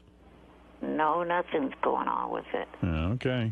You're very red and blotchy. But really, Eric, you know it's ridiculous to call Johnny to buy the tickets because that doesn't mean you're a success. It looks like you walked into a freshly painted stop sign. Why is it Johnny's responsibility to you Eric? get yourself in these messes, and then he's supposed to midget. Yeah, it's bail out. you out. It's out in the public forum here that you're asking a friend to bail you out. So it would be more embarrassing than canceling. And so Johnny will have to get 200 of his friends to show up. Did you hear the guy who bought the 2 tickets for your appearance wants his money back? I don't fucking think so. Steve, how do you know that? An extremely good source. Hear that? Oh, whatever, you Canadian jackass. The truth hurts? Not the truth. You ain't phasing Langford. Well, Johnny's not going to buy those tickets, not after Eric wakes him up at 2:30 in the morning. I know that. Johnny is I don't know not. how Johnny's still friends with him. He's so abusive. Johnny's a saint. Johnny's a wonderful man, but I think he's at his wit's end. I don't know. It sounds like he's done that with a screwdriver before to other people. Hey, why does the guy who bought the 2 tickets want his money back? Maybe we could get to the bottom of the problem that way. Do you have any ideas, Steve? I don't have the answer on that. You didn't say to him, why do you want the money back? We'll have to look into that. All right, thank you. He came to his senses? Wouldn't he have a lot of time with Eric? I mean, if he's the only guy who shows up. It'll be a night with Eric. Yeah, I mean, he could have exclusive time with Eric, you know. And this is a guy who gets $40 for just a phone message, so it seems like it would be a good deal. And Eric, there's nothing worse than doing an appearance where it's 1 or 2 like really obsessed lunatics who show up. Which, by the way, visit my store at jfsc.tv/ETA. By the way, you should know this. At my book signing over the weekend, someone asked me to sign a picture they bought off your website, Eric, and he like drew a bunch of cocks on your face and really the cocks that Eric's sucking and oh my God, yeah, it was terrible. really defaming it. I don't think you're allowed to do that legally. I think for another throw 5... a cock onto Eric's mouth. Yeah, like big. It wasn't good art, but it was a cock clearly. That doesn't sound very nice. Yeah, and it has the cock. Eric, how do coming you on feel? People are buying your picture and drawing cocks on your face. That's not cool. Right. It looks better than the enormous red blotch on your face. Actually, yeah, you're just absolutely enormous. Period. Actually, you should sell it like that. I'd buy a picture of Eric with a big cock in his mouth. Oh, I'd pay an extra 20. Yeah, Eric, maybe you ought to start drawing the cocks. Thank you, Eric, and appreciate the phone call. Bye-bye. Bye. Good luck getting some midget pussy this weekend.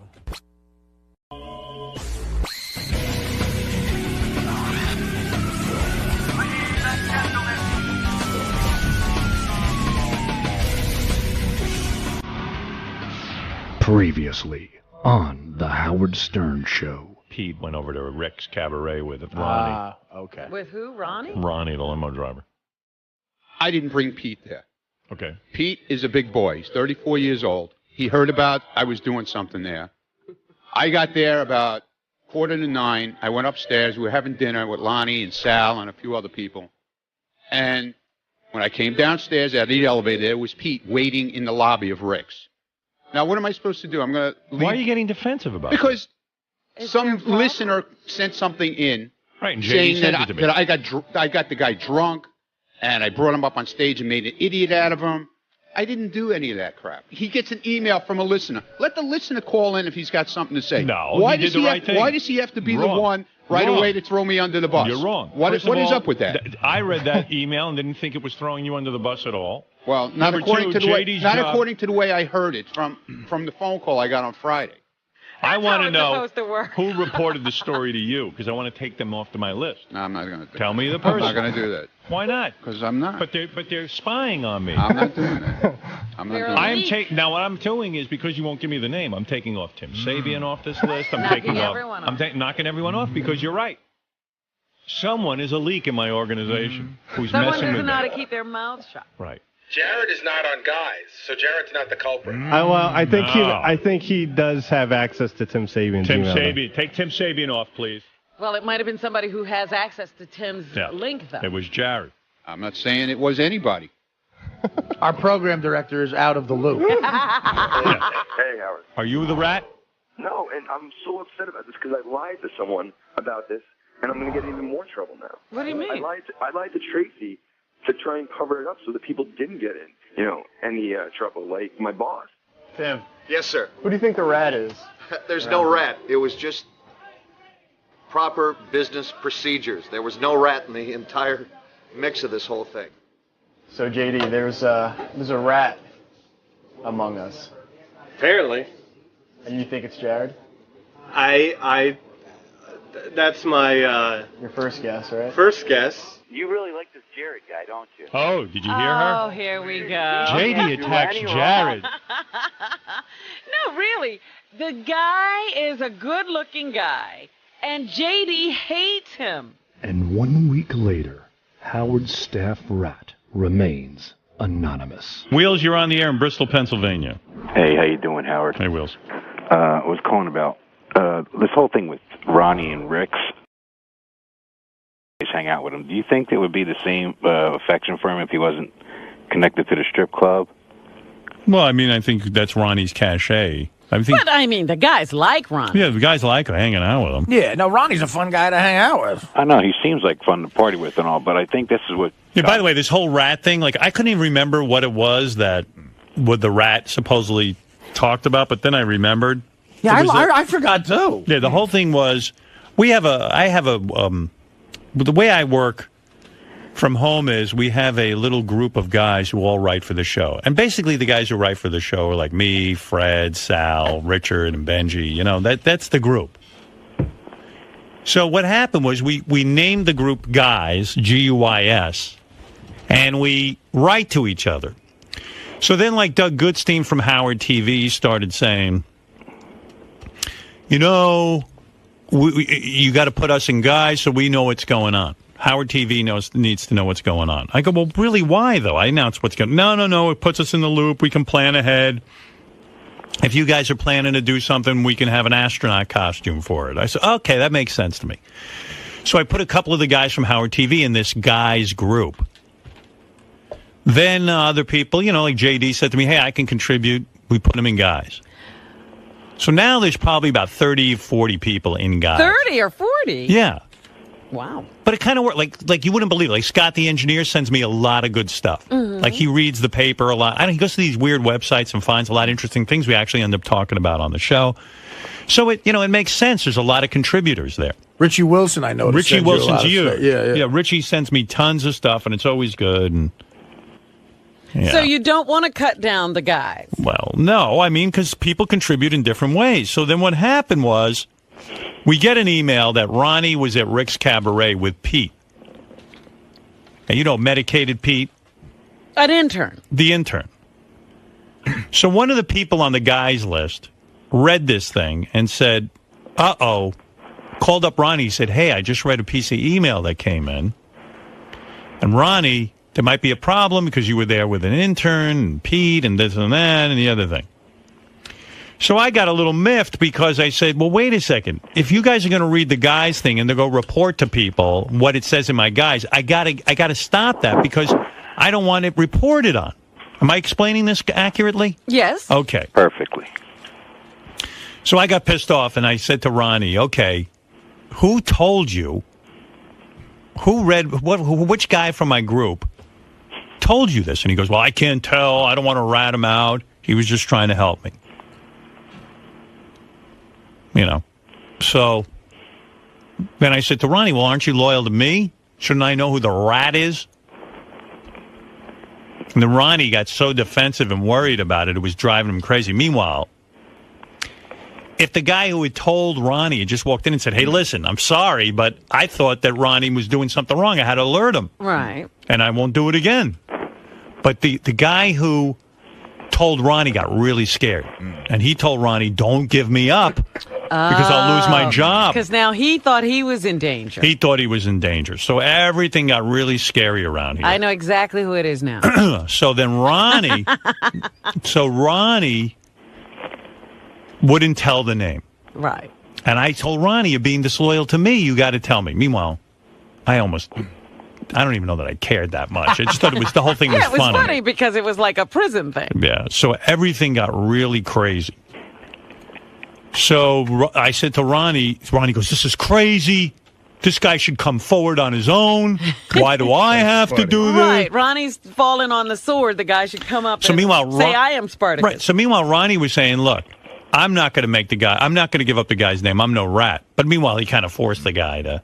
Well, that's what he said. The guy, he needs to come in and step up and take the weight. Which Ronnie was right. Because Ronnie was going to have a nervous breakdown over this. Yeah, Ronnie was not handling it well. Ronnie was on the wrap-up show saying he was quitting his job. I was like, what, are you crazy? He was saying he was going to quit? Yeah. He said, that's it. I'm leaving. I can't take it anymore. Everything's coming down on me. Why is he so... I don't know. Drama queen. I don't know. He was being a drama queen. Very good word. You can't have any fun with him. So I was about to leave here on Thursday and... the rat stepped up? Well... came to me shaking, like really upset. Like, I would say on the verge of tears. And I was just like, oh, this is too crazy. I just want to get the fuck out of here. Come on, that would have been great for the air. Oh, my God. I was just like, I just want to get out of here. Now I got to hear this.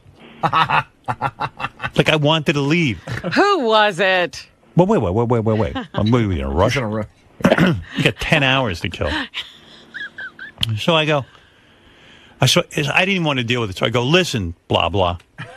Blah, blah. I don't even care. I said, the only thing I'm pissed off is now Ronnie feels good, and now the whole controversy ends. The wrap-up show was doing shows on this. The Superfan Roundtable was doing shows. Ralph did a whole thing about who they think the rat is, their top 5 picks. Oh, who were their top 5 Oh, my picks? God, so many different picks. And were they anywhere close?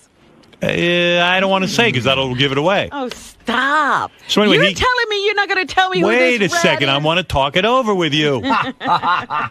So I'm standing there, and the guy, and you know what? I love this guy. He didn't mean anything bad by it. And I told him, don't worry. I'm not taking away your job. I don't take away anybody's job. He was never in fear of losing his job. No. There was no...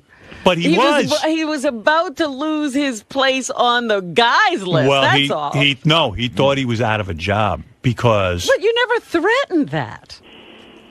he thought he was out of a job if he came forward. You never fire anybody. I know. Fire him. I'm like a jury. I feel bad for the guy. Bunch of pussies. Yeah. Bunch of pussies. Go ahead. Say it louder. Don't whisper it. Right. All right. Even now, coming up and ratting himself out in secret. Well, I went home and then I said, shit, I wish I'd had more time to deal with it. Because at least I would have sat the guy down on the couch and say, look, man, I'm not taking you off the guys list, but can you cut the fucking shit?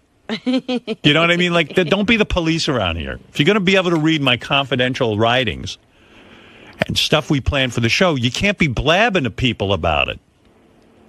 But I just wanted to get out. So I go, listen, I'm not firing you. I'm not mad at you. Just don't do it again. Goodbye. And I left. Faggot! But then as the weekend went on, I got more and more, you know. Well, fire him now. No.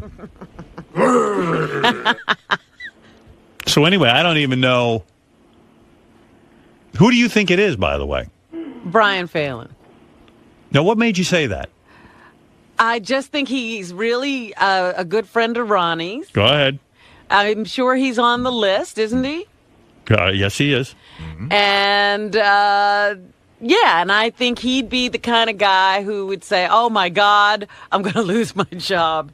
From and, Howard TV. He's got a family and the whole thing, and I think he'd be the kind of guy who'd be really freaked out and scared. But I think that feeling would go away after 2 Schlitzes. Right. Who do you think it is, Artie? Me, again, God, this is hard because the person I'm going to say I do like, but I think it might have been Doug Goodstein.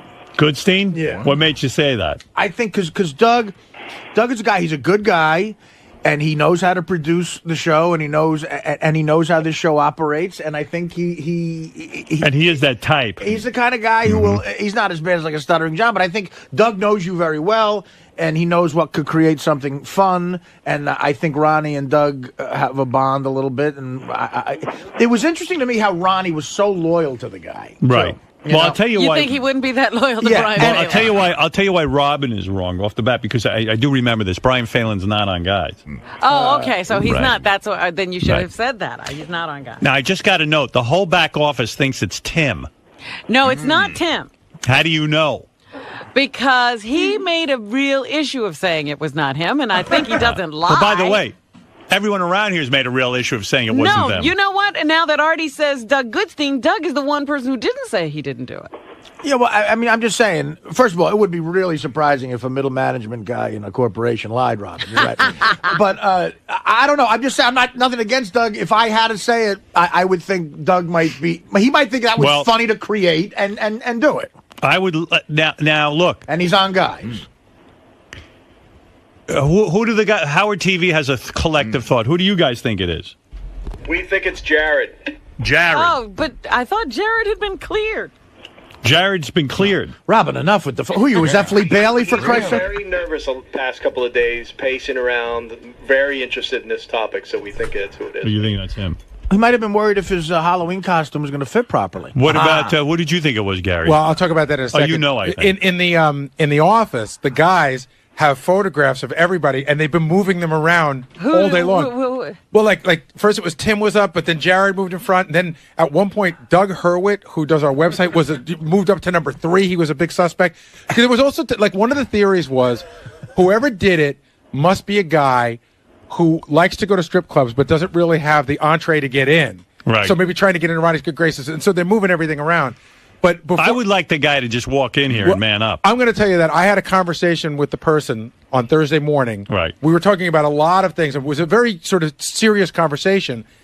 And it was one of those weird moments where within it, the person admitted it to me without even knowing it. Yeah. You said he was like Fredo. You know the scene of Godfather 2 where Fredo goes, me and Johnny Ola were here when they're in Cuba. And Michael goes, oh, my God. That was the moment for me. I'm staring at this person. I'm going, this person just told me they're the person, and I don't think they know that. That's why it's great to be a police officer. I talk to cops all the time, and they tell me when they got a guy in the station house, if they just leave him there long enough and let him talk, yeah, they all sort of give you the clue. That's why they ask you the story over and over and over again. That's why when they say, yeah, there were discrepancies in the story, it's because each time you nutcases tell it different. Well, because I think we weren't talking about that. Well, there's the suspect list. Let's Who's the lead? So Dan, the song parody man, is number... He's number 2. Number so 2. It's Tim. Tim is number 1. Dan, then go down. Then Doug is number 3. And Sal's number 4. Then go down. Then it was Richie Wilson. There's Doug Hurwitz. It's the only picture we have of him. Then there was Benji and Joe Jordan. All right, now... Benji. Does the guy want to come in and just get it over with? So it's nobody in here, is what you're saying. It's not Benji. I don't think it's Joe Jordan. No, it's nobody in here. You thought it was Artie, huh? I'm not on guys. You are. Artie. Believe it or not, you are. It's just that you don't have a computer. Oh, I'll get one, man. Sorry. I looked at the list. Artie's on it. But He's had 50 computers, never turned them on. I better be on it. If the guy doesn't want to come in, I guess he doesn't have to. But if he wants to just get it over with, I think he should. I'm recommending he does. Who? Come in? Yeah, I think he should come in. For years. You haven't talked this over with him? No, I haven't. And if he doesn't want to come in, I'll respect it. For years, I thought it was Alexander Haig. Why leave every one of your coworkers under suspicion? Is he coming? Yeah. He is. All right, here he is, the man of the hour. There he is. Come on in. There's nobody there. He left? Pussied out. I saw a guy walking down the hallway that was it, and then they just made a left turn. You know it was it? You know it was the guy? You know who it is. Oh, okay. How do you know who it is? Oh, because the guy Fredo'd. The guy Fredo told me. All right, so maybe he's not comfortable coming in. Get in here. You got to make him come in. He's not going to be fired. It was no big deal. He did it out of... What is he scared about now? I don't know, but maybe he's not comfortable with it. This is so silly. I don't want to give anybody a nervous breakdown. There's no threat, and nothing happened bad. You were trying to help out a friend. It was no big deal. Seriously, I don't hold any animosity toward this person. I told him that. It was actually a great thing you did. And I've already Only forgotten. Bad for programming. And I have already forgotten again what he did. No, I understood why he did it. He thought Ronnie had done something wrong. He did it with the best of intentions. That's right. I don't think he did anything wrong. I said, just don't do it again. Just check with me first. See, my theory on Goodstein is not that he thought Ronnie did something wrong, that I think he thought it would create this. Doug knows the show well. Oh, no. No, it was nothing like that. That was my theory with Doug. Scott DePace couldn't have done this. No. He'd No. fess up. No. I'm just saying, you would fess up. He actually confessed, but he turned out it wasn't him. He was one of those guys that likes to get credit for bad things. He turns himself in for every crime. Yeah, I also shot Kennedy. Come on. Oh, I'm like It's looking not at happening. the door. Not happening. The guy doesn't want to fess up. Well, maybe not. Maybe later. Let him think it over. I don't understand how this could be such a big deal. No. Hey, what about Jim McClure? Is he? Exactly. Yeah. Is he on, guys? I'm starting to think about that little fucker. What happened? First of all, I'm wrong. Oh, you are wrong? Yeah. You don't know who it is then. I do now. But who did you think it was? Tim. You thought it was Tim? Tim and I were in a meet. Tim and I were talking. He said to me while we're talking, he goes, we were just talking about being here in general, how sometimes we're all by ourselves, how we're like sort of a family. It was like a really nice, heavy conversation. And he goes, listen, we all got to watch each other's backs. He goes, that's why I called Howard about that thing. And I go, Whoa. Tim just said, because that's why I called Ronnie. That's what he said to me. Yeah. So now I'm He thinking told Jared Ronnie again. after the fact. Right. But, he saw... All right. We knew that about But Tim. I think that... during the break, I'll talk to... Don't say any more. During the You break... know who it is now. Don't even write to me. No, you need to. I know it already. I don't want to... I'm not writing who it is. I'm writing something you need to know. I know. That's what I know. I know. I got it. Does that have any bearing on the case? Yes. Maybe later. Let him take some time. Come on. Let me just go over this. There's nothing going on. Let me go over the events again. An email was sent to JD. No. No, what happened? Oh, yeah. An email was sent to JD. JD put it on guys for me to read. So someone was at the strip club and saw Ronnie cavorting with an intern. Right. Then, a male intern. A male intern. Right, exactly. I'm sorry. Cavorting? Well, whatever. He was hanging around with him. Right. And then sent that to JD because he thought Ronnie did something wrong, knowing JD and Ronnie have a thing, and maybe JD would tell you then. I'm not even sure that it was wrong. There was nothing wrong with what what he he did. They were just recounting the events of the evening. Right. Okay. But because Like a it police was an report. intern situation, they thought it might be sensitive. Right. Howard, how did you find out about it? You just saw it on Guys? I don't know. I forgot already. JD sent it to guys, Yeah, and Howard he sent read it to all of But us. but there's another big conversation going on aside. How from did I find out about it? Aside from who the leak is, this has been. I'm Going not on. even sure this is interesting anymore. I think it is. It is. You will find out the leak by the end of the show. Howard, you know what? It hasn't been. Well, what do you want from me, Wheels? Where you going? Just sit down and get my 500 ready. But Howard, there's an interesting conversation Fuck going. you, Artie, you prick. There's an interesting conversation going on in the back office that got reignited later on in the week, which is, do you think it was a dicky move for JD to send that out to guys? No. No. Because a lot of guys think it was sort of like... No. That's what Ronnie was angry about with JD. Well, a lot of people back there sort of agree. To sort of say, like, you could have just sent it to you or not sent it to everybody or not sent it at all. All right, listen. But he, in JD's defense now, he said he called JD did the right thing. Tracy to make sure that it was okay to put it on Guys. This is mail that is really sent into the show. Anything interesting should be given to me. I can't read through every letter. So if a guy sees something I don't see, he should send it to me. That's the end of that. Yeah. And it wasn't anything so bad. No. When you found out, did it surprise you who it was? Did his judgment surprise you? No, because I think actually there was some intelligence behind it, believe it or not. Like, in other words, he didn't think he was doing the wrong thing. Oh, it's JD? JD, you want to say it was you? I sent it out, JD and I'm reported wrong. himself. No, if I felt it was that serious of a situation, I would have only sent it to you. I know that. Okay, I'm just saying the reason I sent it to guys was because in the email it said there were like cameras there and stuff. I thought like Howard TV might have been there too. You did nothing wrong. Okay, I'm just this whole thing explaining is blown out of proportion. why I sent out the guys. That's All all. right. Okay, thank you. All right, goodbye. Now I'm leaving. Leave. Leave as quickly as you can. Now, Would anyway. the rat please walk in? During the commercial, I'll talk You're to gonna the talk rat. to the rat? I'll talk to the rat. Hey, can me, Robin, Fred, and Benji get blindfolded and try to ask the rat questions? I'll let you ask a rat. Are you in music? Wheels, you'll have the answer. All right, and tell Will I'll help him out. I'll be a donor if he wants. All right. Later, That's fellas. nice of you, Wheels. Thank you. Good guess, Robin. Good guess. Close. I can see you worrying. I'm sweating my ass off. Brian, it's not you? No, I know who it is now. Oh, you do? I do know. I do know. So Brian, Robin. Yeah, Robin thinks thought it it's was you. me. Robin thought it was me. I do have a friendship with Ronnie, but I am not on Guys. So, I am clear. I got cleared of all charges. So. That bummed you out that Robin thought it was you? I thought it was weird that she did. It didn't bum me out, but I thought it was weird that I was like, wow, I got picked out of the lineup. But I'm okay with it. I'm just happy to be announced. Hey man, so we're getting pretty close to figuring out who this rat is. So, what do you want from me? Is this taking any weight off of your shoulders? I don't know. Is it? Well, it must be because you don't have to hide. You don't have to hide this person anymore. Okay. That doesn't make you feel better? He was giving out Yeah. tickets. Not having to lie to your boss? I didn't lie. I just Well, didn't you're fuck. not- I just you're didn't not fuck. I just didn't fucking answer.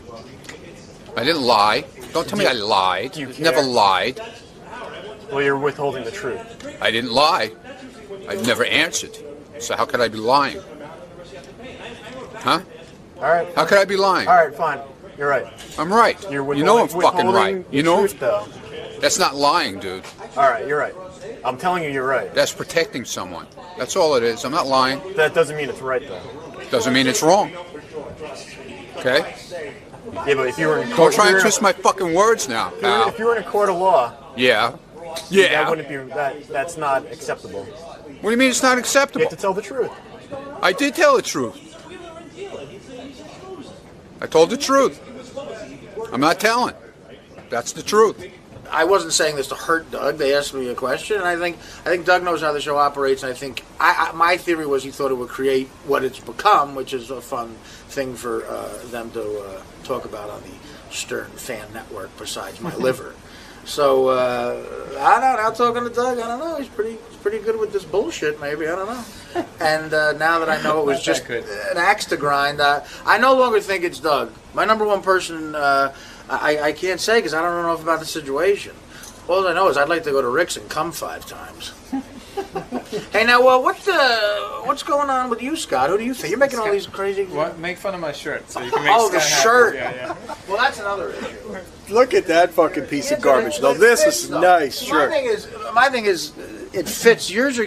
You're under the illusion. Cum-filled buttons. They're called Westerns. Yeah. See, if I made fun of Well, Scott, I'm wait, desensitized to Scott's shit clothes at this point. Did the guys at get Ganji? That's a shirt. Did the guys at Howard? Are you guys shooting a Western?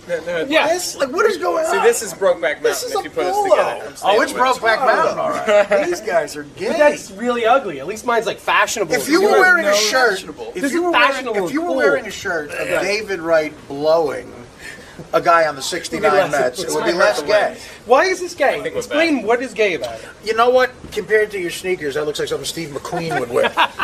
This actually probably is something. What were you in prison?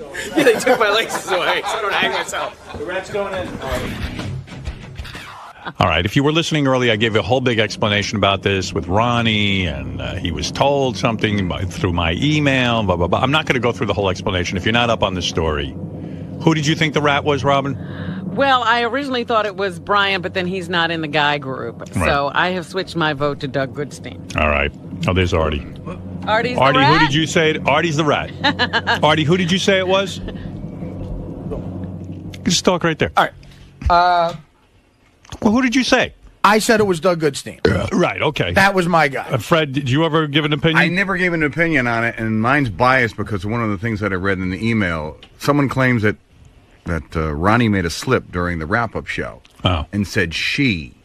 So you I don't picked up know. on that. I'm already biased. Okay. Well, who could she be? I heard that, and I still think it's Doug Goodstein. He's girly, you're saying? Well, I don't know. Well, out in the hall, they were saying they for sure still think it's Jarrett. Well, anyway, come on in, rat. Who I told you I'm not mad at. There he is, Jared. It was Jared. It was Jared. After I defended him? Yep. And you'll still defend him. Yeah. Jared was really upset on Thursday, came to me, manned up and said, listen, I'm shaky. He was shaky. I thought the guy was close to tears. I said, listen, Jared, get a fucking grip on yourself. First of all, if you start crying, I'm going to punch you. Wow. And then I said, secondly, I don't care. I said, listen, just don't let it happen again. Don't read the email, and give it a... But he didn't do anything malicious. No. And you should have come in right away and said it was you. All right, so first off, the thing that I object to is I wasn't trying to be a rat. I was trying to protect Ronnie. Right. It wasn't actually your guys' list that I read this from. JD emailed Tim his Sirius account, which I go through to make sure that Tim is following up on some emails that are executionable. Right. So I noticed this, and I talk to Ronnie usually once a week just about things going on with the company, checks, things like that. And I mentioned to him in passing that I saw that there was a chance there could be an HR issue with there being an intern out because this company is very sensitive about protecting their interns. Right. And I wanted to make sure that he didn't bring an intern out. That's my point. You should have just said, you should come in that morning and said, hey, Howard, I made sure I was worried about Ronnie, and I made sure that he wasn't doing anything wrong. When all of a sudden it started getting, explosive at 6:15 or 6:30 in the morning. That's when you began the cover-up. Well, I got nervous that I just caused a serious issue with, a confidential email, and I was just trying to help Ronnie out that come Monday he wasn't blindsided by the company and the HR, not the show. Now, part of the cover-up was you yelled at JD on the wrap-up show for even accusing you of being you actually came to your own defense and said that was wrong to immediately label you. You're like Nixon. Because I thought the best way to deal with this was just to, I was hoping that it would just go away and that, I was able to help Ronnie, and that was it. And when it started to snowball and being a bigger issue, that you thought that there was a security issue here, and Ronnie was getting hung out to dry, I spoke to Ronnie and said, at the end of the week, I'm going to talk to people off the air, you and Tim, and explain that it wasn't malicious, and I wasn't trying to throw JD under the bus. And when Ronnie got upset with JD, that wasn't my intention. My intention was to but I'm saying you put yourself through a lot of stress. I did.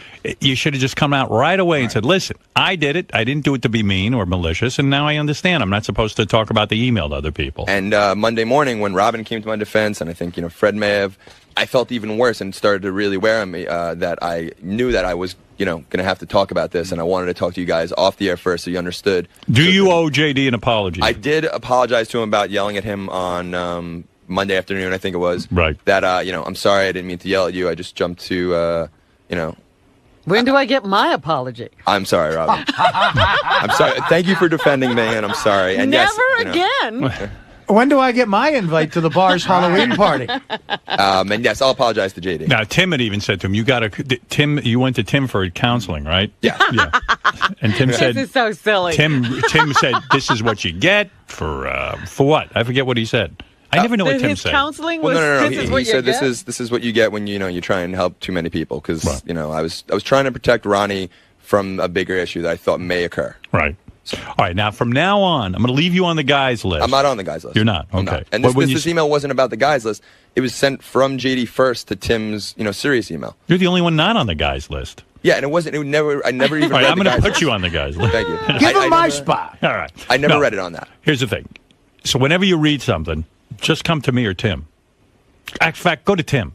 Don't bother me. I won't bother you. I'm busy. I sorry to bother you on Thursday as well. Okay, no problem. Hey, Howard. Yes. The guys at TV want to know, after Jared came out of the studio that day, he vehemently denied it and then threatened JD. They thought it's a funny video clip if you want to see it. Yeah, let me see that. This is Jared covering up his... Boy, oh boy. Right. The scumbag. JD is the absolute bottom of the earth. He's the white gook you get in between your fucking mouth. That's JD. And, he had absolutely no factual evidence for this. He just felt like throwing my name out there. So, fuck JD. Do you have any idea who this might be? I honestly haven't put too much thought into it because it happened and I didn't think anything of it. So I didn't even think who the rat is. And to be honest with you, I'm not going to think about it because it's not my problem. The only problem is that JD's little, rat that tries to start shit. So in the past, you've always tried to have been civil with JD. Is that totally I've always gone now? been civil with JD. And you are now really I will good. Go out of my way to Boy, fuck with I don't JD. know if I trust anything you say from now on. You are a good liar. Yeah, look at you. You got a whole scenario going here. You should run for office. This is the part where he says he's going to go out of his way to fuck with JD. Really? Oh, go ahead. Let me hear that. He's in his mind that, I'm doing things. Now I'm going to actually do things to him because he's a little shit. And clearly he can't mind his own fucking business. He's got to start shit on his own. So I'm going to really fucking show him, what it is that I can do to be arrogant and an asshole. You remind me of those guys who kill their wives, but then they get them on TV and they go, I want my wife back. Right. Hey, if I start doing drugs again, can you give me lying lessons? Yeah, absolutely. You did a good cover-up. And not only that, now I remember him coming in here and vehemently denying it here and yelling at JD. And now I didn't come in. I called him. Well, called in. You were on our airwaves saying to everybody that you were definitely not the rat. But my whole belief system's off now. I don't even know if that was him. In hindsight, yes, I should have come clean. Right All right. Well, listen, you learned your lesson, and that's Ronnie good enough. lied for you. He did, and I appreciate that, and I felt horrible. And although Ronnie did crack in a sense because he made you come forward. Like you never would have come forward. Ronnie forced you forward. Yes. Yes. Yeah. He couldn't take it anymore. So Jared you're got all right with your lying. But I didn't think he was good at it. I didn't think. I thought this would go away, and it was a bigger issue. I thought it would become a bigger issue that it was discussed. Then that it was discussed that there was an HR policy and all that. I thought that was the bigger issue. I was mad you came forward because I was going to do lie detectors next and everything and find you out. Yeah, you shooed me away. Yeah, I was wondering if you would have passed the lie detector test. That would have been good. You probably could have. Are you attracted to me, Howard Stern? Well, Jared, all right. Good enough. I'm glad you came forward, and now you understand when something like this happens. Just admit it. Yeah, yeah, this is not the kind of place where something bad is going to happen to you. I barely fire anyone, ever. Yeah, but I understand this situation. If a guy's afraid he's going to get fired over something that seems sort of simple, that might be the right line to tell in life. I don't know. I was more concerned with, breaking Tim's trust, because Tim right off the bat stepped up for me because he knew that I wouldn't, I wasn't trying to be malicious and throw someone under the bus. In my head, I was trying to protect Ronnie, and I didn't realize further down the line what the consequences would be. Right. That you all of a sudden thought that there was a leak, that there were people not being loyal, that Ronnie wasn't being loyal to you. And from my perspective, I saw it Look, as... there are no real big secrets here. Yeah, believe me. If you read those notes, I only wish something secretive would happen in there. All right, thank you, Jared. There it is. Jared, one more question. Did you ever give Ronnie a Dutch oven? When did you confess to Tim? At what point in the saga? Last week. Last week? Yeah. When? Same day as me, or yeah, I think it was the same day. Well, I talked to you on Thursday? Yeah. Then yeah, Thursday. You confessed Thursday. Yeah. Was Tim shocked? Yeah. He was. Absolutely. That's great. Were you polite enough to wait till he detoxed? His detox Oh, was I over? would see now. The real good footage would have been when he first fessed up, and just how difficult that was for him. There's a theory now going around in the back office that they think Jared is now covering for Tim. I saw Jared. I'm telling you, I spoke to Jared on Thursday. He didn't look like he was covering. I'll tell you, I may be a good liar there, but I wasn't lying. I know. Tim, the last thing Tim, when everyone started accusing Tim, if there's one thing I know about Tim is he would never ever do anything to cause you to distrust him. I understand. All right, Jared, thank you. We now know you are the what rat. was Tim's advice to that's what happens to you when you try to protect too many people or something? No. He said, I got myself into this because I was, trying to please too many people. Oh, I see. right, and You're Jared- a people pleaser, are you? Jared works for Tim, and yeah, a lot of people are saying, "Who the fuck is this Jared?" Jared works for Tim. Jared's the abs. Hey, Howard. Yeah. One more question, Jared. Are you mad? Everyone's sending me notes. Are you mad at High Pitch Mike for taking those pictures of you in the Chippendales outfit? I am. Why? Because the only reason he knew that I was up there, I don't promote where I bartend. I don't want to ever, there's two separate things. I make income on the side because, I want to supplement my income here. In other words, nobody pays you here. Go ahead. Yeah. Read between the lines. No, that's not true. Tim, It's not like you want to be a bartender. I invited people here from the show to come up to the bar because, I'll throw them some free drinks every now and then.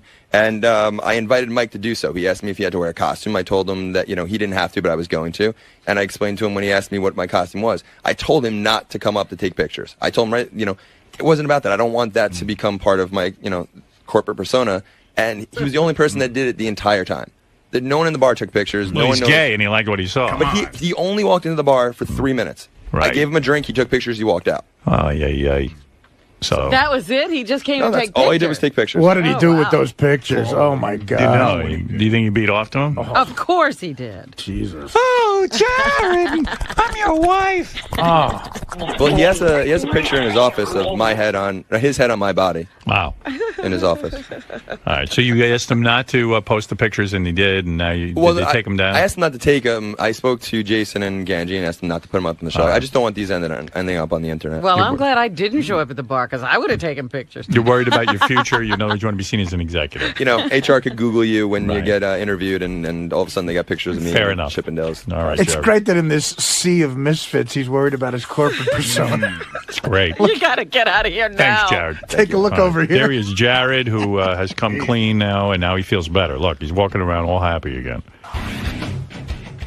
So Amanda told the truth. I did.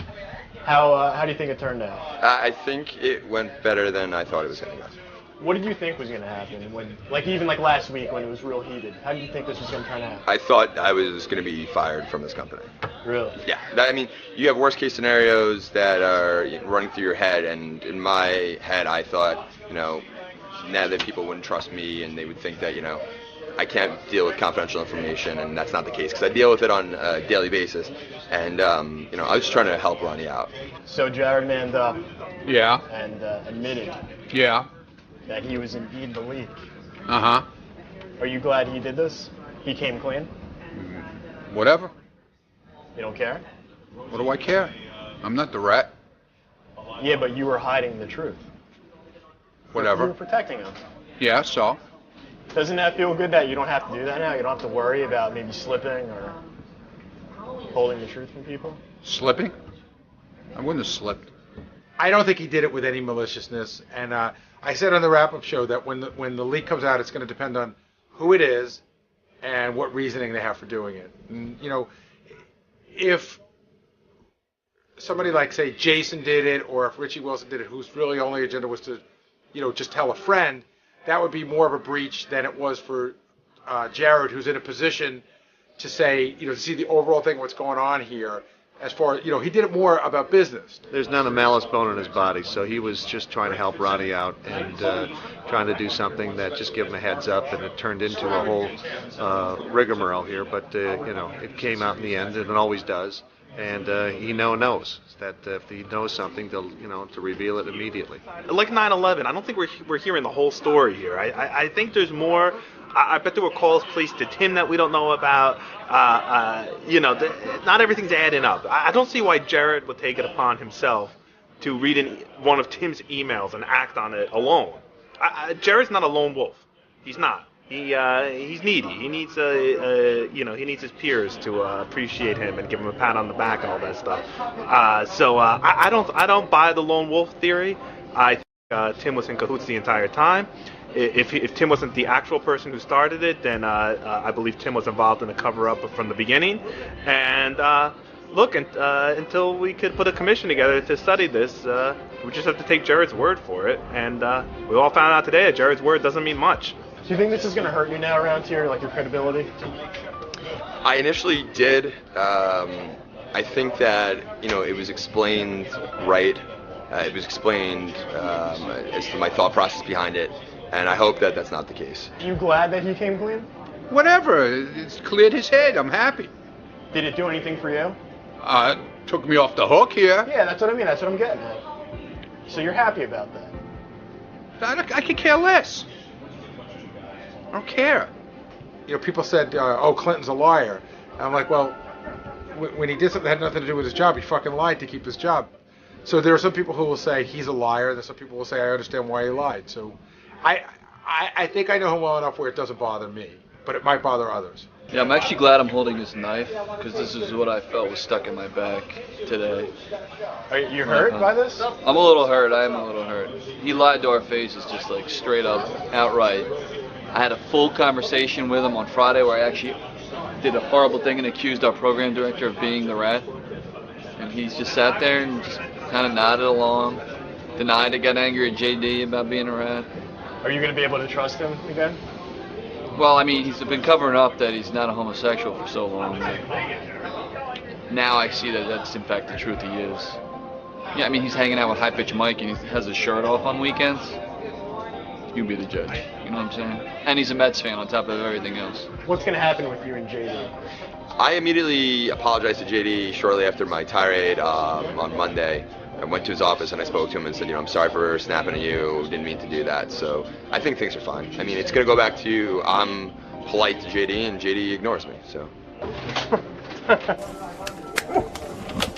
Did you get that? Oh, I got that. JD, so yes, you knew all along. Well, I didn't fully know, but I had a pretty good hunch, and So you weren't surprised when he came clean? No, but it was my hunch, and I made the accusation, which without having fully, solid evidence, but it's just. So I guess you can understand why he got so mad at you, because you didn't have any facts. You were just. Yes, and also I was right. And he had to, cover his tracks or whatever. I don't know. So I can't blame him. Well, as we just saw, he gave you a hug. Yes. I assume he apologized to you. Yeah. Yes. Are things going to be okay with you guys now? Yes. I mean, as okay as, they are. Sure. Do you hold any bad feelings now towards him because of this situation? Because he got so angry at you? No, I'm just trying to. I just want everything to be okay again. That's all I want, and so I'll just put this in the past and just keep moving forward. What are you making a federal case out of it for? It's done. I know it's a slow TV day, but, you know, give it a rest already.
This was kind of weird. All right, yesterday I punished you because of I said because of Natalie Maines and all my And Twitter Judd. followers and Judd Apatow. And by the way, Natalie wrote me What did she say? because I blamed her for my not wanting to talk about America's Got Talent and tell the story about Ronnie's fist fight. Yeah, we all missed it. But she wrote me a very beautiful text. What did she tweet that got you all upset? I don't even remember. See? I knew she was critical, basically. I thought that she was critical of AGT talk. But turns out she was critical of me, sometimes not. She was critical of AGT because I was doing a couple of 2-day weeks rather than just 3-day the weeks. amount of time on the air. But the point is, I would be taking those days off anyway. I have. You wouldn't be. What do you mean you'd be taking those days off? Well, I mean, we only provide a certain amount of shows a year, and the rest of the days I'm not going to be usually here. we'd work a 3-day week. Yeah, but, so we would have taken the whole week off instead of, But anyway, why is this not printed out? Oh, here it is. Hey now, she writes. Okay. How did I get lumped in with Judd Apatow? Shouldn't like that company. No, I'm so happy and excited for you with America's Got Talent. I'm with Robin. America is about to fall in love with Howard Stern, and it's awesome. Now, I did whine about the 2-day weeks. But come on. It's only because I adore you. You make laundry and gardening and cooking and cleaning and running mundane errands the best part of my day because I get to laugh through it. Without your entertainment, that list of chores is as boring as it looks, and so I whine. Please take it as the compliment it's meant to be, and know that as your friend, I say, take off as much time as you want. You deserve whatever makes you happy. As a stay-at-home mom, I beg you to talk 5 hours a day, 5 days a week, and never retire. Well, it's true. Everyone wants Natalie to go back with the Dixie Chick. She doesn't do it. She's not doing it. Yeah, what the fuck? With all that said, I'll gladly take my lumps over the radio. I have it coming for blabbing one opinion or another, I'm sure. Besides, it's hysterical that you teased Ronnie's brawl and then you wouldn't tell the story. People are so mad. I'll bet $100. Shit, I cut it off. Oh. Anyway, people are mad with her because they didn't get to hear the story. Right, so they're blasting her? Yeah, so I probably shouldn't have lumped. I should not have lumped Natalie Maines in with Judd Apatow. Yeah, because that's a different kind of complaint. Right. I thought she was ragging on AGT. So in honor of Natalie Maines, I will tell the Ronnie story. Okay. Yeah. Because I didn't even get it off the air. No, I know. You know what? I was so ragged out yesterday. I know you came over to hear it, and I was just like, I can't even talk. I was beat. Here it is simply, the way I understand it. I was in my dressing room, and I'm there with my wife, who was visiting me for like 10 minutes, with my brother-in-law, my sister-in-law. My brother-in-law brought along some executive guy that he's been friends with for years and also does business with, and the guy's pregnant wife. And they're all in my dressing room, and we're all hanging out. And, of course, I'm trying to, I'm kind of strutting my stuff because I'm Howard Stern. You're in your domain. And I'm like on this big television show. You know, it's like kind of impressive. You're holding court. Yeah. Like, you know what? And it's the 5 minutes out of the entire day that I even have anyone in my dressing room. I told you, I live like a monk. Yeah, I don't even know where you were. When I went to see you, I never saw where your dressing room is. Nothing. Yeah. Well, it's depressing. You come back to me, you see me sitting on a couch like I've just been punished in school. Like I punish myself. I just sit there. Why are you alone? Well, I sit alone. I sit alone. It's a new song I wrote. So we're back there, and all of a sudden I hear boom, boom, boom, screaming, yelling, blah, blah, blah, like bashing into my door. Bash, bash, bash into my door. Like, I can't even tell you how loud. Really? Like boom, boom, like boom. the Hulk is out there. Yeah, like well, you know when Fred plays that door slamming sound effect? You know, boom, boom, boom, boom, boom, boom, boom. Like literally that loud and that often.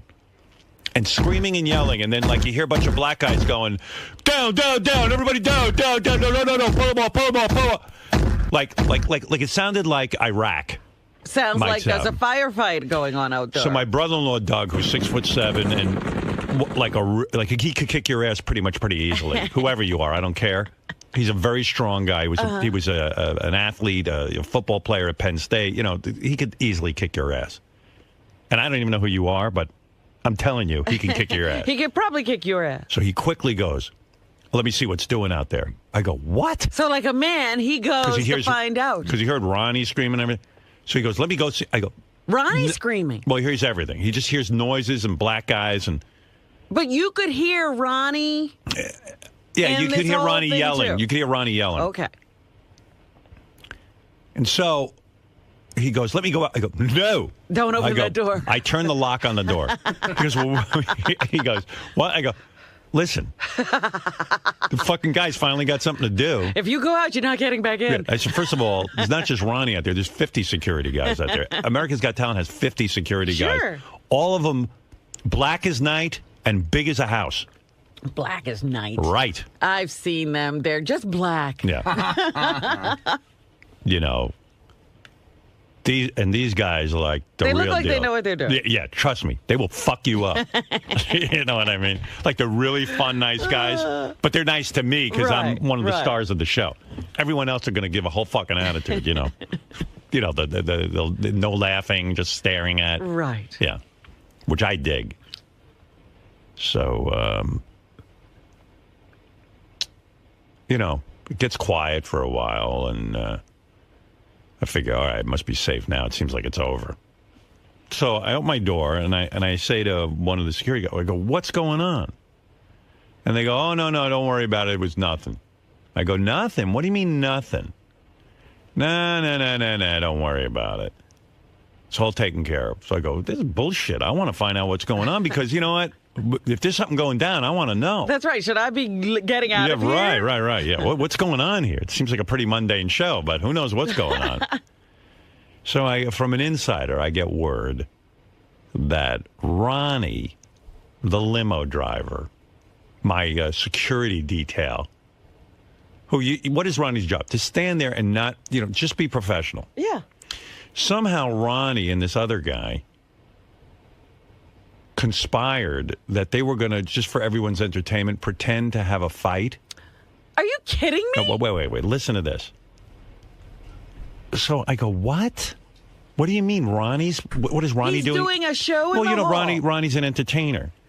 Well, this is what I heard. You tell me the way it went down. It's always my... No, let me tell you. I'm telling you what I've been told, and then you'll explain to me. I will explain. You got to do it quick because I got to go downstairs. All right. Oh, Sasha Cohen's coming. All right, this will take me a second. So what I hear is, Ronnie decided to do this fake attack with the guy to show, he's putting on a show.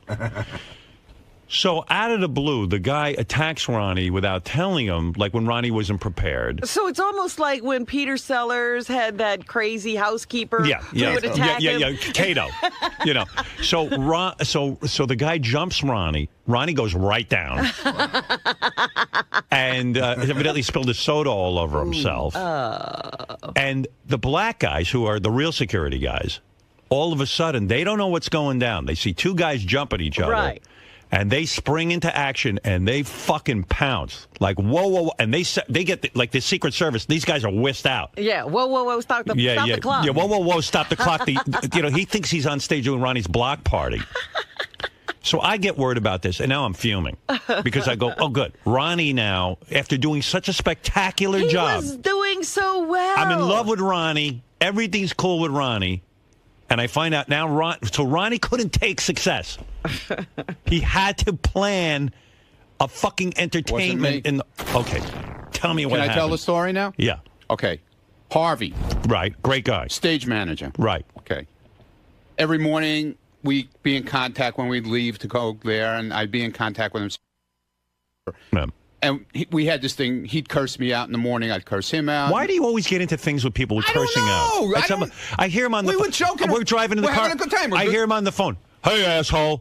Well, that's how he's talking to me. What do you want, asshole? But how do you get involved? Like, why are you not just like sort of removed from the situation? Why are you so friendly with everyone?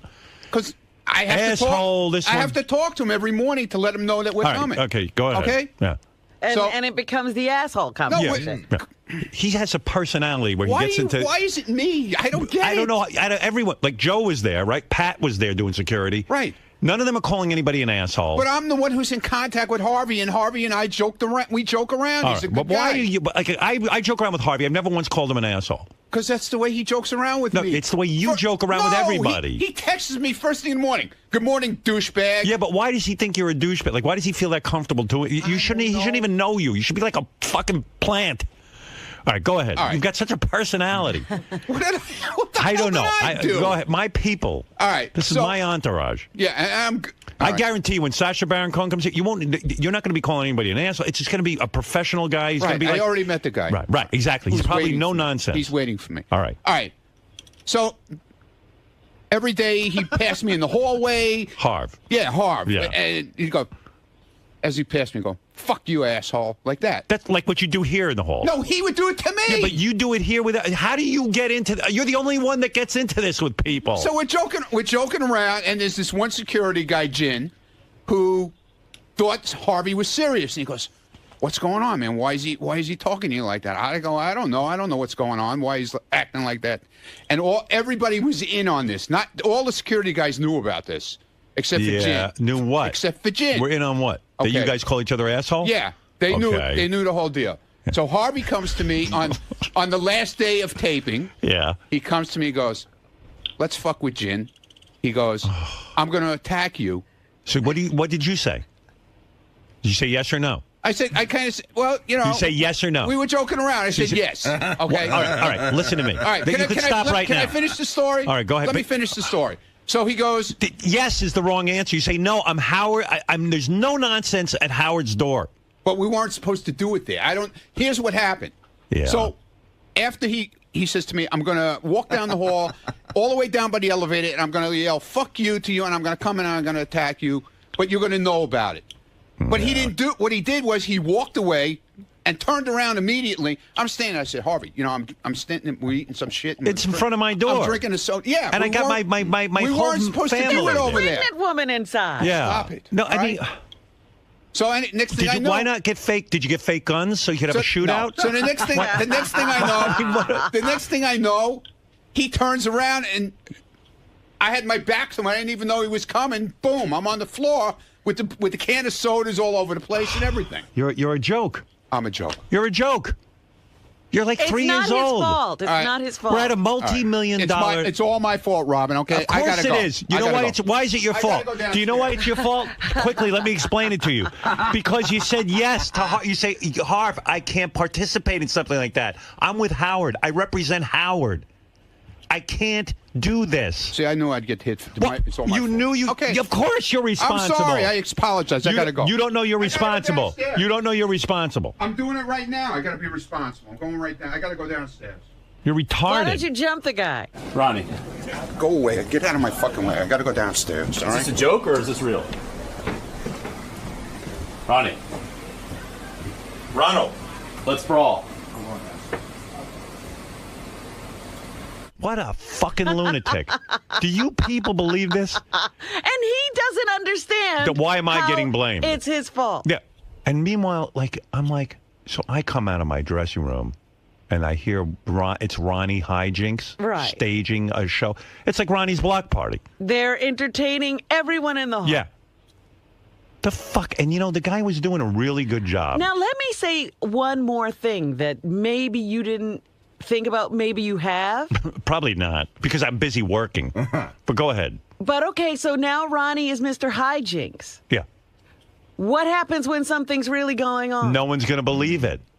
All the real security black guys are going to be Ronnie's like, doing hijinks hey, again. man, Ronnie doing his thing. Exactly. I didn't think of that. And you'll get the crap beaten out of you or get kidnapped or whatever. Ronnie doing his thing, man. Look at that. This is funny. Look at these guys are shooting each other. This is my fucking guy. He's like, ay. And so he doesn't understand the implication of saying yes and being a part of it. Well, he's not and a professional. And he doesn't understand the implication of, in the future, what people will think if they see something going on. He's not a professional. Listen, what does Ronnie know about security, really? He knows hijinks. Yeah. He's an entertainer. You know what I mean? He's good at those. Like when we walk somewhere, he acts all serious, like he's in the Secret Service. Well, he knows what it looks like. Yeah. He's seen it on TV, like on because he watches all these cop shows. Right. Yeah. I'm supposed to be serious right here. It's like, I'm like, what the fuck? I go, I don't want hijinks. I don't want games. It's not my fault. Nothing is his fault. I hear him on the phone. They go, hey, asshole. What is that shithead? Fuck you. I go, who is that? Oh, that's Harv. I go, what? I go, why? How do you get into those relations? And you hear him, it's not my fault. He calls me an asshole. He did it to me. You pull him aside and say, listen, I can't speak that way. I'm on a job. But call me at home. But at work? Yeah, at work, I can't be that guy. He's the village idiot. He really is. He's the village idiot. Oh my goodness. You know what I'm going to do? When he does security in the future, I'm going to put him in one of those, when the king would have a court jester. Right, with that funny hat. The funny hat with the bell on the top. And the slippers. The Harlequin outfit. The slippers that point up. With bells. Hey, look who's here. The entertainment. That's Ronnie's security outfit. That's my security detail. Hey, I'm here. Hey, we're in our clown car. Oh, and sometimes he really tries to be like a real security guy. Like you should see him. He's like, he's on the phone, like he's into the, and he's got like a walkie-talkie. Right, on him. He loves to have that little thing coming out of his ear. And he's got all the accoutrements of being a security guy, and he's like. Hey, asshole. And then asshole, fuck you. Like, within 5 minutes, people knew not to respect him. Within 5 minutes, he had deteriorated into a clown. Oh, my goodness. Oh, that is too funny. Oh. He's the guy, like the king goes, make a joke. Make me laugh. And then when he does it, they chop his head off. That's right. Fuck you. Asshole, fuck you. You got to get that outfit. And one day, we just got to make him wear it. Yeah, go, listen, you'll still get your same pay and everything, but I don't want you wearing a suit. I want you to wear a clown outfit. Every time he messes up. Yeah, because I actually have... cops who work with me, real cops. And Joe would never Joe do is that. a lieutenant. I got Terry, all the Pat, Mike. Yeah, Mike. All these guys that work with me, they're all either NYPD or ex-NYPD and stuff. And these guys, they don't crack a smile. No. They stand there. I've never even heard their voices. They blend into the wall, and then within seconds, that's it. Ronnie. Who evidently is like their boss in my world. Right, he's the guy running everything. He's like, hey, Joe, go do this. Cold Howard's bag. And the next thing you know, he's on the phone. Hey, asshole. Hey, douchebag. Within minutes, his whole thing deteriorates into that. Right, yeah. Somehow people know. Right, Ralph? Listen, I don't know whose fault it was, or, like you're saying, Ronnie should have... By the way, Ralph was there, obviously, with me, and he knows kind of what went down. diffused it because I'm in one of these side rooms. You know, it's a long hallway, a bunch of rooms up and down. All of a sudden, like you're saying, you hear the scuffle. Right, like World War III. Yeah, and it was scary. Like, yeah, it was. I was like, what the fuck is going on? You don't know what's going on in that hole. And, you know, not everybody's in on their little joke. Right. So, you know, I peeked my head out, and I was like, fuck, you know, there's people on top of people. Yeah, it was a pileup. Wow. Robin, if you could have heard this, I'm not exaggerating. It was wild. And you figure So it went beyond just ha ha ha. Oh, yeah, because people were in action. Because the other security dudes didn't know that it was a joke. Right, they're jumping and pulling people off of people, and I'm looking, and it's right outside your door, and I'm like, well, this shit is real. So I just ran back in the room and hid. Like me. Yeah. Yeah, why do I need to get involved? Yeah. I'm there to work. And then I find out it's a joke, and I was like, well, you know, later, because then people are filming it, and I was like, well, what the fuck? What is it, the Ronnie show? Who's doing this outside your door? You know what it is? Ronnie wants to be an entertainer. Yes. And he sees me doing my thing all day and night. And I think it gets to him, and he goes like, hey, I can do things too. Right. Like Fredo. I'll cause some attention to come to me. Right. Howard's getting all the attention. Yeah. Let me see. You know, the thing is since he started Ronnie's block party and we put him on the air and stuff, he's becoming like, he's not sure what he is. He had the block party outside your door. Yeah, exactly. He's putting on a show, and I don't want a show. I don't want any controversy except when I'm on television. But again, the danger here is Thank you that for pointing that out. no one will know what's if going something's real. serious. Yeah. Right. It was scary. It really was. I mean, I'm not. And again, you know, part of it is your fault. I mean, in the sense of I know because I employ him. That guy Harv knows the show and knows Ronnie from the show, so he's fucking with Ronnie. Hey, asshole, and you know, becomes familiar because he knows him from the show. He just doesn't know him as some like security guard. Right. Nobody takes him serious, and then Ronnie doesn't help by he's got a whole asshole. This let's plan. Right. He immediately loses that professional demeanor. Ronnie makes bad decisions. Easy to get rid of it. Yeah, he makes bad decisions. Well, that's for sure. Yeah. He shouldn't be planning fights. Right. Or come to me and say, hey, Harv wants to plan a fight with me. What should I do? No, he's so funny, though. Harv wants to plan a fight. He's like right in on it. He goes, okay. And then he says, but it's not my fault. And he goes, I like how I always get blamed. It was Harv's idea. Oh, my goodness. Well, this is what I'm dealing with. The timing was off. The idea wasn't off. The timing was off. Yeah. It's not my fault. He wasn't supposed to do it then. He was supposed to do it down the hall. He spilled my Coke. You know, and that hall was not exactly a big hall. No. Who did it would have been a problem. And first of all, and then I got my family there, my in-laws and. Yeah, look at your. Look what's going on. You have buffoons taking care of you. Yeah, buffoons are intelligent compared to what I've got taking care of me. You know, and Howie's right there. I've got the cast of Jackass outside my door. Everybody's right there. No, like nobody knows this joke except Ronnie and a couple of security guys and Harv. I know, and what a joke it was. This is like when the Rolling Stones asked the Hells Angels to be security at a concert. That went terribly wrong. Well, those guys are good guys. Seriously. I'm just saying the Hells Angels are security. I know. I'm saying they're good people. Well, no, they're fine. They're great people. Bad analogy, Robin.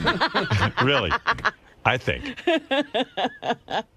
I think it's more like if you hired the Three Stooges to stand outside your door. No, it's much worse than that. Okay. I got an idea. Why don't we stage a fight? Let's not tell Howard. Right. Yeah. It'll be better if we don't tell Howard. He knew you'd blow up if he told you that. Well, of course. But you know what it is? I don't fire anybody, so. But I love how he walked in here like, I didn't do anything wrong. What's I'm up? going to explain it, and then he'll know it wasn't my fault. The timing was off. He was supposed to do it further down the hall. He was supposed to wait until I walked past the ashtray. He was going to do it, but I was going to know about it. Listen, I'm an idiot, and if somebody came to me and said, let's have a fake fight in the hall, I would go, I don't think that's a good idea. Yeah. It's not. Bravo. You know what? Around real security. You know what, Ralph? I'm going to give you a cookie for figuring that out. What, you want, a cookie? I mean, really. You're not supposed to be fighting in the hall, fake or otherwise. I take care of my kids. Yeah. Do you really think any of your real security people would ever have a fake fight while on duty? It's absurd. I don't know. That Joe was just standing there. Joe doesn't know what to fucking do with Ronnie. He's like, here's my boss. Ronnie's his boss in that situation. What am I supposed to do? What is he supposed to do? And poor Joe. Joe's like a real cop. Yeah, a legitimate police officer who like doesn't plan fake fights. Someone comes up to Joe and goes, we're planning a fake fight. And Joe will go, okay, you know what? Get the fuck out of here. Let me shoot you. Let me shoot you now because you're eventually going to get shot anyway. So let's get it over with. And Ronnie's like, okay. It sounds like a good idea. Can we do it here? Or should we do it down the hall? Are we using blanks? Unbelievable. This will be great. It's like the WWF. It really was unbelievable. Yeah. And all joking aside, it was like, what the fuck is going on? Well, I was fuming mad, and like I just kind of swallowed it and like went back to work. Right. But I was livid. But you knew about this all this time? Yeah. And then I was going to chastise him on the plane. And I'm glad you waited. Yeah. Because that walk in here was like amazing. Yeah. Because Ronnie's like, I did nothing wrong. He walked in like an innocent man. Ron. What? May I talk to you now? About what? About what Howard brought up earlier. What did he bring up? I don't know what he brought up. Your prank that you did with... It wasn't my prank, okay? Or the guys from AGT, and you were involved with a prank. I was involved with a prank that wasn't planned by me, okay? I participated, okay? Maybe I shouldn't have. Did you realize... Done deal. No more to say. Did you realize it had gone awry? I said done deal. I Just- said I shouldn't have participated, okay? Done deal. But did you realize... I said it's over. I'm just Johnny. asking one question. Johnny. Did you realize It's over, Johnny. that it Okay. had gone horribly wrong while it was happening? Or Yeah, did you think maybe you were going to be able to get away with it? It turned out to be a whole commotion, which we didn't think it was going to be that much of a commotion, because I got attacked when I shouldn't have been attacked. I told him to wait till I got rid of my soda, and we were going to move to another area, but he took it right away into another next level.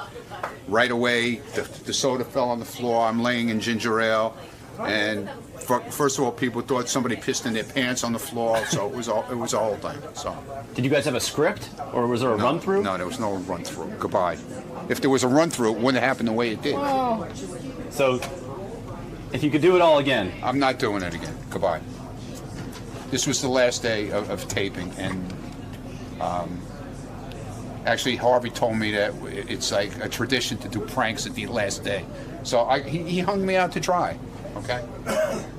Which I realized afterwards, and then he said to me, and Howard will never talk about it on the air. I said, are you fucking kidding me? So you knew this day was coming. He owes me $1 million, by the way. Harvey does. Yeah.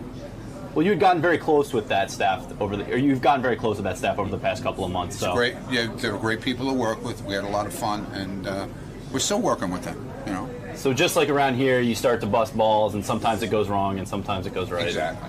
But so goodbye. That's it. Well, I wish you more luck on your next comedic endeavor. Yeah. Good night. Good luck. You seem tired. Well, I mean, Jesus. I never got to get back to Ronnie, but we'll have to do that another Oh, yes. day. Yeah. He still doesn't even understand that he did wrong. That's why I tried to point it out. Like, Right. wouldn't it be great if I just fake attacked you while you're And he's standing? like, yeah, let's do it now.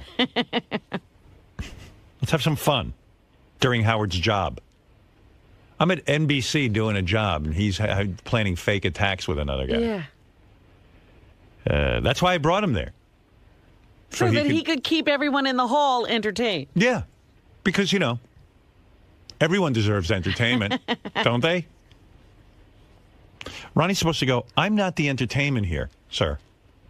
I'm a professional that has to stand in front of Howard's door. That's right. That would be inappropriate. Right. I don't think that's a good idea. Instead, he goes, yeah, I'll do it. Sounds like a great idea. Sounds like a plan. Hey. People don't know how entertaining I can be. They don't know what a prankster I am. Howard gets all the attention. They don't understand who I am. He'll see that America's not the only country that has talent. The country of Ronnie has talent. Sounds like a plan, asshole. Jerk off. Jerk off. Douchebag. I don't know. That was really weird. Yeah, I was really proud of you. You really were doing a good job. Now everyone thinks you're a jerk. You know? But you know it's your fault. I hope you realize that. Because whose fault was it? Harv's for suggesting it? Who are you suggesting is at fault here? Both of us. Okay. That's fair. Both of us. But why wouldn't you just say, Howard doesn't want any nonsense from me. I'm supposed to be doing security. I know. Right? You get it, I right? know. I got it. What happened? You just went kablooey? Like you felt like, hey, maybe people don't know who I really am? No, it wasn't that. It was just that we were all hanging and having, it was the last day and everybody was just... in a mood. Yeah, exactly. You can't get caught up. All right. Don't be so much of a personality. That'll do you in. All right. You want to be a professional security guy. You've seen The Bodyguard. Kevin Costner never fucking clowned around in the halls during Whitney Houston's big number. Right. Right? Am I right? You're right. Yeah, you stand there like a fucking... You're supposed to just be kind of like on guard. And if a guy comes up to you and says, hey, let's stage a stunt where I jump you, you go, are you crazy? I don't want any fucking nonsense. I'm here to stop nonsense, not be the nonsense. How many black security guards had to jump in and break you guys up? No, well, it was all staged. Oh, they were in on it, They too. were in on it. Okay. They all Right. knew it. Yeah, they all were in. Oh, my God. Yeah. Yeah, you can't be in on that. They were all in on it except for the one guy that thought it was the real thing. Right. The one who Jin. shot all of you. Jin. Yeah, Jin. Jin. Poor Jin. Yeah, poor Jin was the only guy really actually not Doing his participating. job. Yeah. Right. No, he was laughing afterwards. Right. Well, yeah. You were doing perfectly. I know. You fuck it all up. Now the story is Ronnie is busy staging wrestling events in the hall. I didn't And pulling all the other people off their job. I should call him Ronnie. No, but we were all in the same area. It wasn't like we left our area where we were supposed to be. It's not the point. You weren't doing I wasn't your talking to you, job. though. I was talking to Howard about They were all it. banging You were into... not doing your job when you were wrestling around pretending there Right. was a problem. Well, it's true. But no one was there. But you're lucky. And like Robin pointed out, now what if something really goes down? They're going to go, oh, that's just Ronnie Is that kidding another around. joke? You've lost all credibility. You know who you are? Like instead of Johnny Knoxville, we should call him Ronnie Knoxville. You know what I mean? Right. Ronnie Knoxville. Or Ronnie Fife. Ronnie Fife. You know. John Hines waiting to get in here. Nah, forget John. I don't have time for him today. John can handle his own show.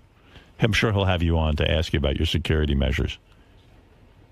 How about Ronnie Dangerfield? Because he's always trying to be funny. You know what it is? Now you're an entertainer. Maybe you should just stick to entertaining. Ronvo Cup. Right. After it was over, I said to Harvey, I said, I'm going to get hammered for this. He goes, no, you won't. Yeah, okay. He goes, knows. Howard's not even going to think about it. Because he knows. Tell him Howard thinks about everything. I told him Especially that. when did I go tell him. into NBC to be a professional and handle my job at America's Got Talent, and then I've got a rodeo clown outside my door doing fucking, staging wrestling matches. I mean, shit. You almost had me convinced you knew what you were doing. You're Ronnie Carson, like Johnny Carson. Okay. Ronnie Carson. Right? Right. You're right. What are you going to do tomorrow in the halls? Are you going to act out a bit with Richard and Sal and maybe do a fake wrestling match? No. And you guys can all be naked? No. No. No. I mean, it's crazy that you did that. You were fucking right on. You were on everything. You had I know. it down. I had everything under control. No one's going to respect you now over there. They're not. It's just like they're going to be laughing behind your back. Would it be funny if you guys lit a fake fire and made everyone think the building was burning down? Yeah, it would have been Maybe that's cool. the next big stunt. Come on, man. Pull it together. All right. Listen, either you want to be a professional bodyguard security guy or you don't. No, I do. What cop movie do you see with you. fake wrestling? And you may say, I'm talking to Howard, but I don't like you putting Howard in jeopardy. I'm sorry. And by the way... You're funny. You really are. No, but you did put me in jeopardy, honestly. And by the way, you've put me in future jeopardy because people aren't going to know when you're for real if something really does go down. That really bothers me. Yeah. Okay. All right. You fucked up. Are we not paying enough attention to you? Because I think that's what happens. It. Here's my theory.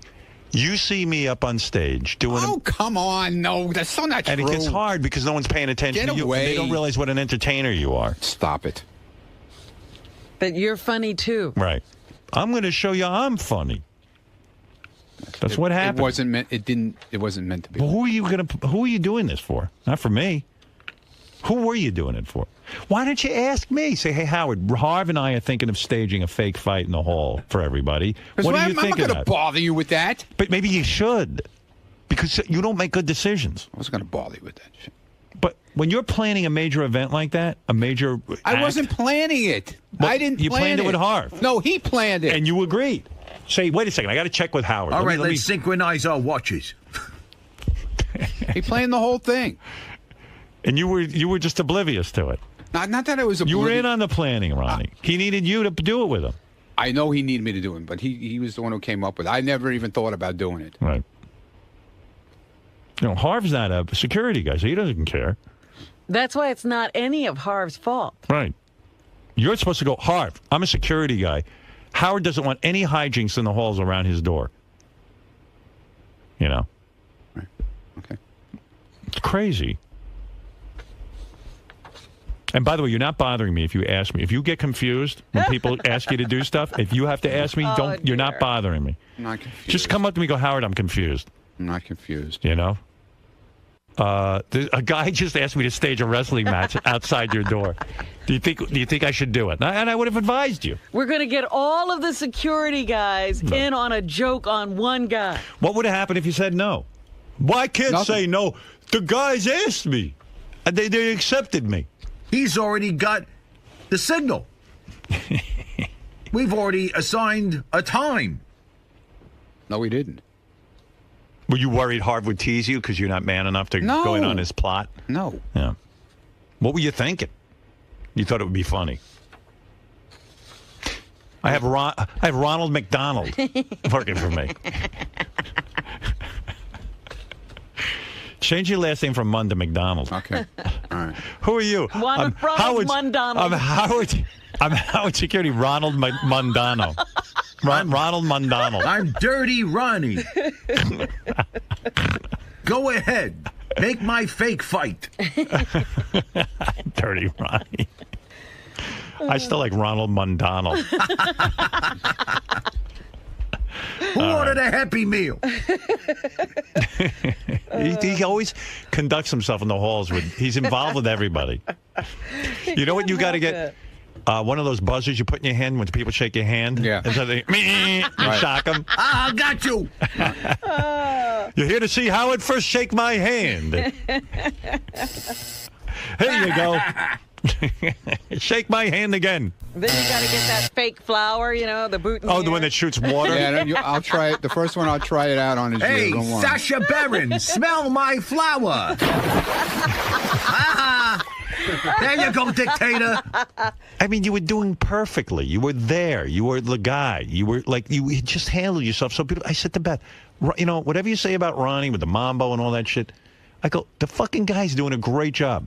Boom. All of a sudden, I'm standing in my room. I'm entertaining my brother-in-law, his business associate. I hear, boom, boom, boom, boom, boom. Oh, get him. No. Guy's bashing into my door. I go, fuck, what's going on? Come to find out, Ronnie staged a fight and didn't tell everyone, and it turned into a whole brouhaha.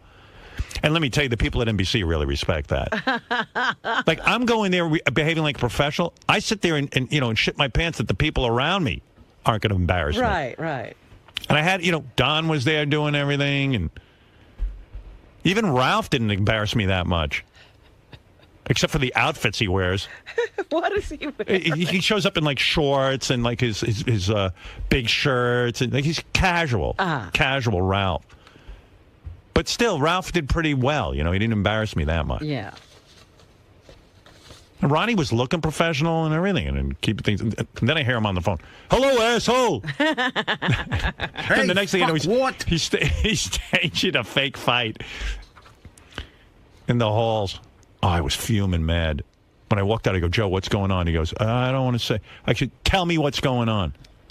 He didn't want to say. He said, there was a little thing with somebody. I go, who? I said, is Ronnie okay?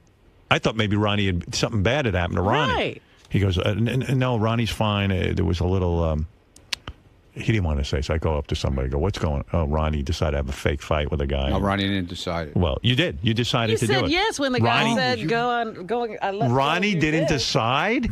Ronnie decided. Someone suggested to you have a fake fight, and you agreed. All right. Hey, do me a favor. Get one of those pens that explode so when our guests come up and they sign the release, okay, the pen will explode all over them. Sal has one. All right. Oh, so you telling me you didn't go along with it? In other words, I went along with it. I Oh, went okay. along with it. I didn't So say it's I you. didn't go along with it. Right. But I didn't plan it. My security guy planned I didn't plan it. Went along with a fight. Rowdy Ronnie Piper was in the halls doing a WWF. Let me ask one thing. Would it have happened if you had said no? No. No, the whole thing wouldn't have happened. There you go. And everything would have been quiet in the hall, like the way I like You it. don't have to play that music. I already said no. What you're going to do is jump me. And then I'm going to do a half gainer into the wastebasket. Wow. And you'll throw a chair at me. No, but Harvey suggested it to me. And then it makes it okay because he's with the production. Harvey. Has this been authorized by Fremantle? And Psycho? And NBC. All the NBC executives were Or there. It are was the we last day of renegades? taping. They all know about it. They all know about it. So now when we go over to AGT and do the live shows, we'll show up in a clown car. The NBC said from now on we'll send a clown car for you. Ay, ay, ay. Here comes Howard with the clown car. I'm the wise guy. I'm the guy who does the fun things. You just stand there. You're not a personality. I wasn't trying to be a personality. Of course you are. No, You're I doing wasn't. bits with Harv. All right. Thank you. Thank you for the... You had it down. Always fucks it up. It was Ronnie's block party right in the hall. Hey, everybody, it's me, Ronnie, from Ronnie's Block Party. Standing outside Howard's door, ready to entertain you. Whoa. We Stop already the clock. went through this already. Go away. Is this a form of self-sabotage? By you're doing so well, and then you sort of self-sabotage. Okay, don't worry about my sabotage.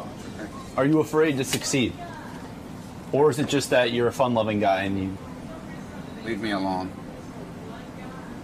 Leave me alone. Does this officially mark the end of your prankster days? Yeah. You done? Are you done? If you could have done it all over again, would you have moved the scene down the hall a little bit?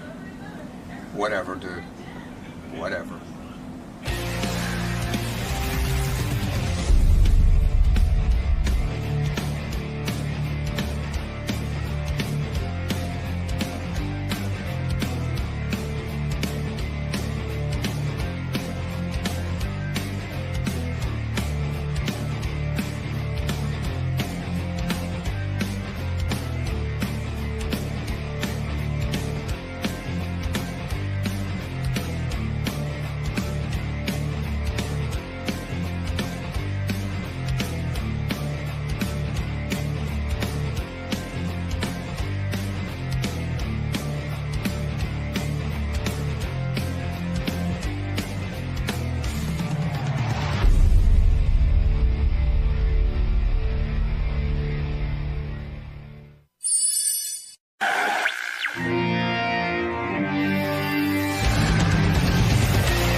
By the way, this hour, Bigfoot Jr. will be here. Not Bigfoot. Bigfoot Jr. is brother, I guess.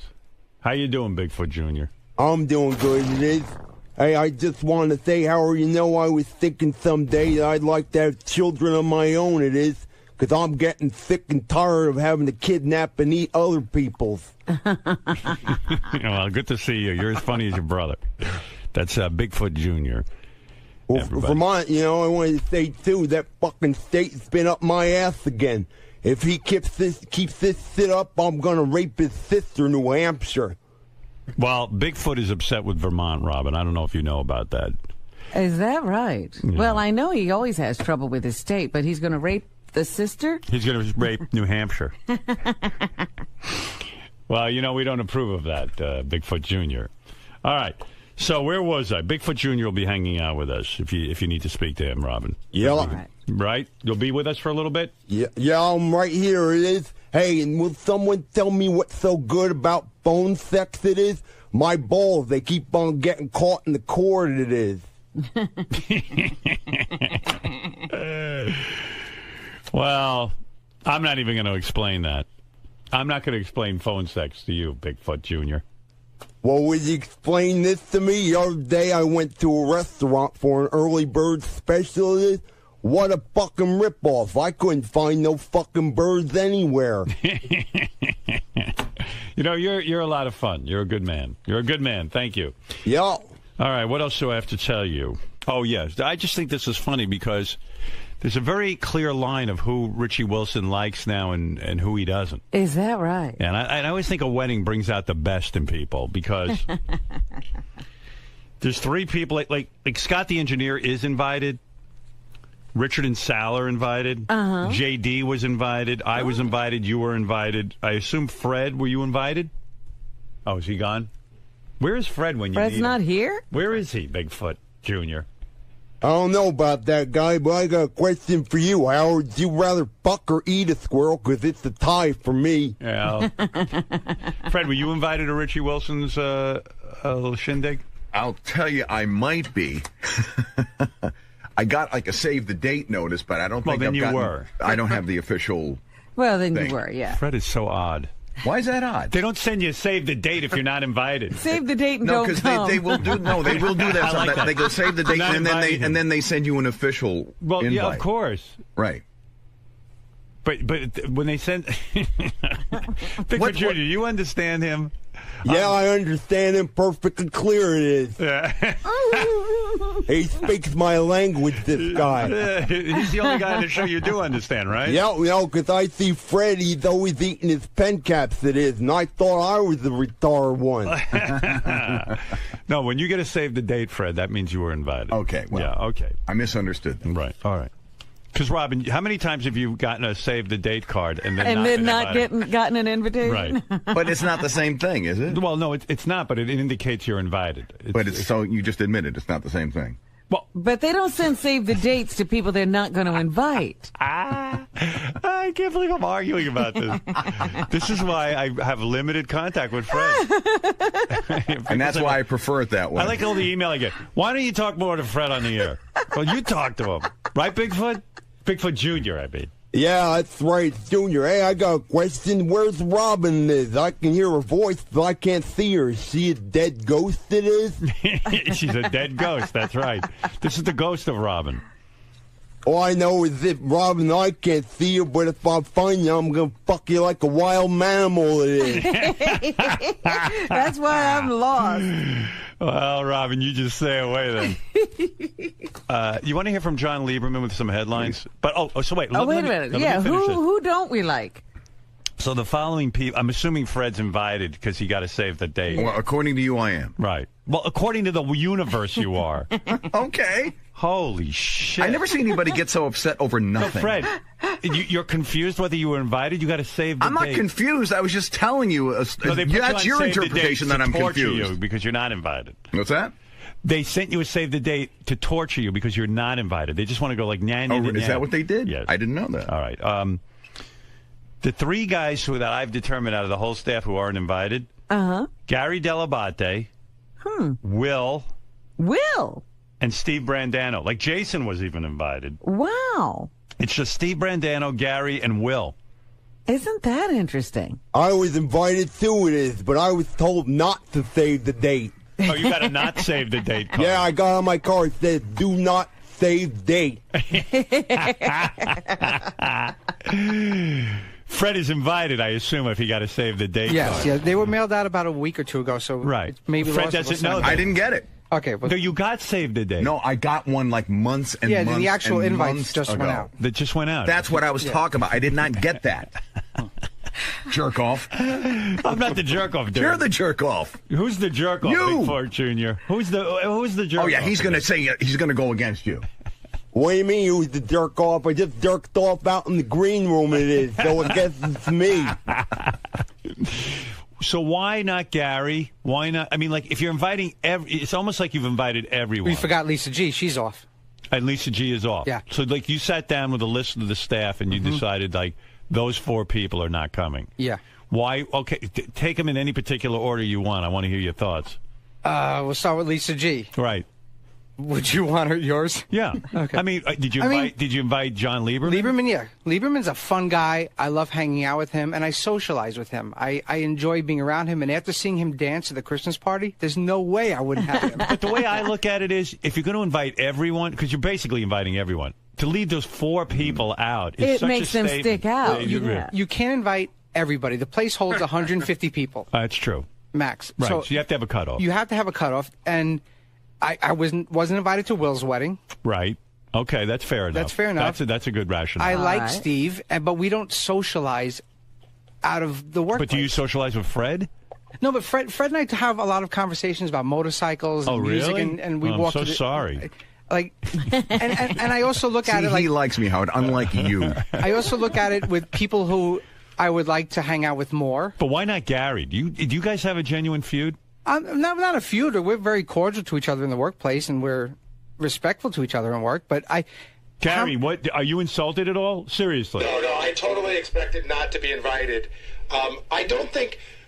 Listen, if this were 2 years ago, it probably would have been a whole different thing. I would have had it out with Richie, but he doesn't like me. I know that.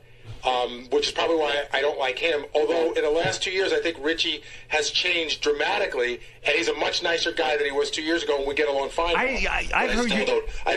did not expect to be invited. First of all, I'm not insulted. First of all, Richie, I think Gary, all jokes aside, is like one of the nicest fucking human beings on the planet. He is. How do you not like Gary? He's taken a few shots at me. He has? Yeah, he has, and I don't hang out with him outside of the workplace. What is it? What kind of shot does he take? There was one time where you guys were playing the like some giant Super Bowl, the drunks after the game. Right. And for no reason, he just walks over to me and goes, "I see that you being that kind of guy." For no, like, it totally I don't even unsolicited. understand, but it sounds like you said something, Gary. And then you know what? We had a weird incident at your wedding. I think that for me is where it started. That was when I realized he didn't like me. What happened? I went to go. He had a run-in with Sam Ben Ruby, and so I was standing next to him. I went to talk to him, and he gave me like the big palm, the hand, like get the fuck out of my face. I think he was like on the phone or something, which I didn't recognize, but it was really odd and really rude. And I was like, well, I remember leaving that night going, sort of fuck him, especially in light of what happened with him and Sam, because what happened with him and Sam was Sam went up to talk to him at your wedding, and Richie wouldn't respond, wouldn't acknowledge him. Wow. So Sam said, "Hey man, you're not going to talk to me?" And he goes, "I don't talk to you at work. Why would I talk to you here?" And he walked away. No. So you seem like one of the nicest guys too. Here's the thing: Gary's taken shots at me way before that. What's with Sam and the attitude? Sam's like one of the nicest guys too. I've been here 15 years. I've never had an interaction with Sam. Yeah, but he was trying to socialize. And then one day I'm in the hall, and he just walked by and passed some obnoxious remark. Oh, he did? Yeah, so I was like, fuck say? you. I was doing some work, and I don't remember the exact remark, but he passed a snide remark, and the one time you speak to me in 15 years is some obnoxious remark, so that's fuck you. different. I didn't know that. That's my attitude. But at Howard's wedding, you can't just be cordially say yes or no and walk away? You were like making a scene, sort of. Gary, did you see it, or did you hear that? He told me what happened. Okay, so you didn't see it, so I wasn't making a scene. If I was making a scene, more people would have seen it, right? It's true. That's why it's called a scene. Yeah. But the thing is, I don't remember taking shots at Richie, and I never really had anything against it, but I felt that he didn't like me, and I was sort of like, well, fuck him then. But you weren't invited to Jason's wedding, so how come you're inviting him? Rachel's very fond of Jason. They email a lot. They converse a lot. Rachel, yeah, okay. and John Hine, because Rachel and John Hine have a past history working together. Right. Okay, that makes sense. It is a method to the madness. It's so great. I love it. Like, there's like things that go on here, Robin, we have no idea. I know. The things out in the hall that happen between people, we don't have a clue. Clue me in, because I'm interested, because I respect you. You think Gary's lazy, right? Everyone says that. No, I don't think he's lazy. I've heard you criticize him behind his back. He's lazy. I'll say this, because I'm not going to shy away from anything. I think in the past few years, and I'll probably be probably be the only one to vocally say it here out loud. Go I ahead. think he's gotten arrogant in the past few years. Oh. I think he's developed a little bit of an ego in the past few years. That's interesting. I need to hear this feedback, because he works for me. So Yeah. I don't see I mean, that. like, there was an incident once where I know he told the camera guy to turn it off so he could talk shit. Right. Like that was there was going to be a segment here once when a guy wanted to come in and perform some sort of fat injection surgery. Yeah. And it was on the schedule for a while, and I brought it up like that's an open surgery in the middle of a studio. We can't have it. Right. And then he bitched like, who the fuck is Richie Wilson to do my job? Right. I don't think that happened that way at all. But the other thing is, I think that sometimes when I got here, Howard, you told me to take more charge. Right. And I think some people see that as arrogance. When you have to be in charge, you have to tell people they can and can't do things. And when you used to be a different person, some people get a chip on their shoulder about it. Well, it's not a chip on the shoulder. It's not when you say turn the camera off so you can pass a comment saying who the fuck is he. Then I have got no an idea issue. what you're talking about. I genuinely have no idea what you're talking about. But I would say that if anybody would be the definition of a chip on their shoulder, it would be you, although I don't think that's true of you anymore. But I think there was a period of time where you had an enormous chip on your shoulder. I mean, I always I think, again, I wouldn't be the only one to say that, too. But, again, I talked to Howard about this at dinner the other night. I don't think I've changed. I think you've changed. Now, you know what's interesting? Last week during the Tabitha segment, you made a remark, Howard, saying, I wonder why nobody likes Richie. Right. And I went in the back and I said, I guarantee that came from Gary because they had dinner the night before and he talked shit. No, he didn't. No, but I know that a couple of people said to me they don't like Richie Wilson. That he's a tough guy. And I he don't tries care. to, If they, I don't care if they do or they don't. Like Wasn't when Gary, though. Is that true, Howard? Like when Gary said, listen, people report to me. Like when Gary said before, Really? Yeah. Richie doesn't like me, so I don't like him. To me, that's immature and childish. If someone doesn't like me, I'll still like them because I don't care. Yeah, but then you said you won't invite Will to your wedding because Will didn't invite you. And, Jason didn't there's a invite you to his cutoff. wedding, but you invited Jason. So Did you hear 5 minutes ago when I said Rachel's very fond of Jason and has a rapport with him, so that's why she invited him? But again, I understand. You know, Jason and Will have always sort of, you're really going out of your way to single out people that you don't like. Okay, so did you like Tom Chiasano? I did. Did you invite him to your wedding? Did not. Okay. There you go. What does that mean? I don't know. That means there were a lot of people. I thought he said he did like him. I'm sorry. I thought he said he did. There were many people I liked that I did not invite to my wedding. I think that it's very clear that people you didn't. So are you not inviting Gary as revenge for Tom? No. I mean, I like Will. I like Will a lot. Right. Anybody else? Will, are you insulted? Now's your time to speak up. I mean, Will said it once. Will said it with his wedding list. There's an A team and a B team, and you can't invite everybody. You only left off 4 people. Right. I mean, right. You know what I mean? Like he left off 4 people you selected. It's interesting. I wasn't offended until I heard the rest of the list, and I was like, "Jeez, you're on that list." I thought even Scott the engineer is invited. Like I've hung out with Scott outside of work. I understand that, but no one invites Scott the engineer to anything. You're supposed to forget Scott. Yeah, you're supposed to forget to invite him. It's just weird. I think he has a little bit. Tabitha Stevens was invited. I think Richie has a little bit of beef with me, but he won't admit it. Like there was a long period there where he was just really kind of cold to me, and I said to him straight up, I said, "Did I do something to offend you?" And he said no. So what am I going to do? I take him at his when word. he said that to me, I said maybe I have been kind of cold as standoffish, and we've been cool since then. Yeah, we've been good. I reflected, and I said, okay, maybe I did love something. you. I'm sorry. I do. No, I don't there was an incident once with Gary where he even did something fucked up to Rachel. Oh, really? Oh, really? I didn't know that. What did he do? She was in the green room getting her hair done for the bonus show. And he walks in, and this was seen by a few people. He goes, I need that chair you're sitting on. I need that chair you're sitting on. And okay, take the chair. It was so he can get a haircut by Tony in the other room. Oh, I didn't know that. That was just that's not right. That was a shit move. That's a shit move. Gary, did you do that? Possibly. I remember, but it's totally possible. Dude, Howard, there's a million places to sit in there, and we needed a chair that moves, and that was the one. No, you needed a chair. Yeah, not we. Well, me and John, but it's not that big a deal. There's a whole sofa in there. And Well, you could say, hey, Ray. She was getting her hair and makeup done. You can't get it on the sofa. It probably went something more like this. Doesn't matter. Gary needed a haircut. It probably went something more like this.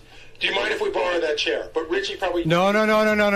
There were other people here. If they want to come in or if they want to say it happened that way.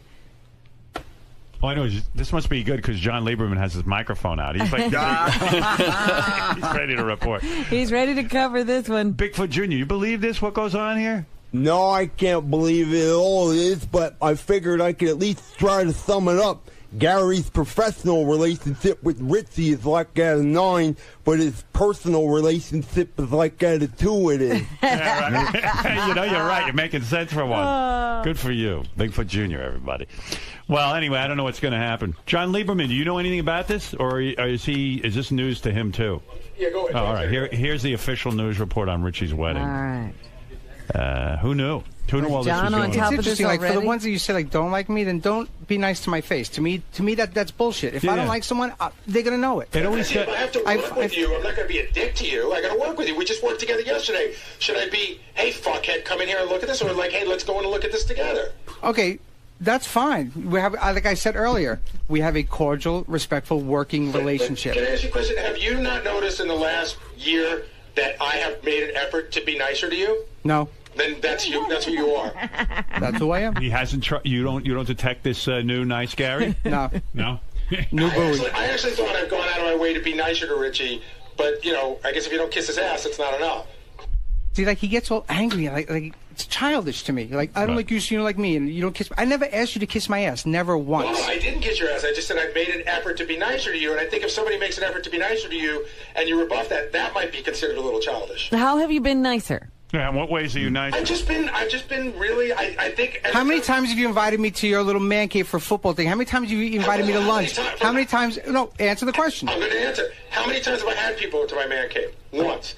I didn't invite. Really, Brian, once? Once. I didn't invite Brian Phelan. I didn't invite Doug. I didn't invite a ton of people. Why do you want to go to his house? No, all day? I'm just saying. I was there. It's horrible. I know. I'm just saying. That's a stupid thing because. How could you say that? Sorry, I forgot. There's only 8 chairs and 4 bar stools, and the bar stools were taken. But have you ever invited me once to hang out with you socially? Go to lunch, hang out, or anything? Have you ever? But I don't hang out with any. I don't take JD to lunch. I don't take Tracy to lunch. I don't hang out socially. I don't live in the city. Where are the things that I've done here socially that you've seen me do with others, but not with you? It's called, hey, let's go grab lunch at work or something. Just if you made a concerted effort to bury the hatchet, it would be nice. I don't do that with Will and John and Jason, and I work with them every day. Yeah, I get that, Richie. He's always with John Hine. He can't be with you. Yeah, he's between you and John Hine. He wants to be with John Hine. But even I gotta tell you, even the time I spent with John Hine, I get that. Here. He's in love with John Hine, man. Yeah. Those two should get married. That's Yes. a bromance like I've never seen. John, what do you know about this? You're a newsman. You must be on top of this. Yeah, we're on top of it. We've known about this for some time, Oh, Howard. have you? Right. And in fact, we were going to bring it into headline to you today, but you got to it before. Look, I think Richie is a polarizing figure. I think a lot of people like him, and I think a lot of people dislike him. Are you on top of who likes him and who doesn't? I have a pretty good idea. Who doesn't like Who him? doesn't? Who doesn't like who you? Well, doesn't? I think we just heard. I mean, I think Gary clearly, has a thing. little disdain. I think the radio side more dislikes you, and the TV side likes you. And Wow. I think it's because Who knew maybe Richie was so involved. Yeah, a polarizing Richie figure is. even. Yeah, I think he can be intimidating to some. I think some I think love you're this guy. smug. I mean, I just don't. I don't take any. I don't. You don't take any shit? It's either black or white, man. Either. And you see, Richie has aligned himself with Ronnie, which also then. Yeah, Ronnie's a good friend of that mine. makes sense. All That is where the is that a polarizing dividing line? fact. Yes, Robin. Wow. This is where the polarizing effect comes in because Richie has so closely aligned himself with Ronnie that anybody who might not like Ronnie automatically associates Richie with the strip club Ronnie scene. Yeah, because this is what's going on. Yeah, Ronnie is a polarizing figure too. Yeah. Oh, Ronnie. Wait a minute. Ronnie's behind Are this. you saying a lot of people, don't like Ronnie? Then You're an idiot. And by the way, Ronnie, I'm what not is with doing you this and again. John Lieberman? I'm not doing it again, You're Howard. out of line with him. Number 3. Did you see what you're wearing? Yeah, I see number 3. He comes up to me this morning. He says, I'm getting a number 3 emblazoned. He didn't use that word, of course. Right. Put on the side of his sport jacket because Dale Earnhardt was known as the Intimidator, and I'm calling Ronnie the Intimidator. Yeah, so because I'm friends with Richie, nobody likes Richie. You stupid man. Howard, I don't want to get into this with Ronnie. All I said was... Then why did you bring it up? Because I was explaining why Richie is seen as a polarizing figure. Some people really like him, some do not, in part because of his association with you. Are you saying people don't like Ronnie? Well, Ronnie's got this new personality. Like, I hear him fighting with John Lieberman. You won't even talk to John. Fuck John Lieberman. John's helping you. I don't give a shit about fuck him. You're out. You are a big out shot. of line. Yeah, I'm a big shot, right? You got a little carried away. Yes, I got carried away. Ever since you got that TV deal. What happened to that deal? No, ever since I got my pace car. Oh, that's the thing. Why won't you talk about your pace car? Who gives a shit? And Ronnie was seen, Howard. I now have it through two sources. Yeah. Ronnie was seen tooling around town recently in the pace car. You're so full of shit. You're so full of shit. So you're denying it? When? Are you denying it? When? Are you denying it? When? Tell me when, and I'll tell you if I was out. When, asshole? Have you, in the past 7 days, you three, been... Look at you with a 3 on the side of your fucking headphones. Richie, you hang around with Ronnie? How does that go? Not anymore. You're disassociating yourself. Stupid. Ronnie, what's the big deal with this pace car? When John asks you about it, why do you make such a big deal about it? I want to know when he saw me out.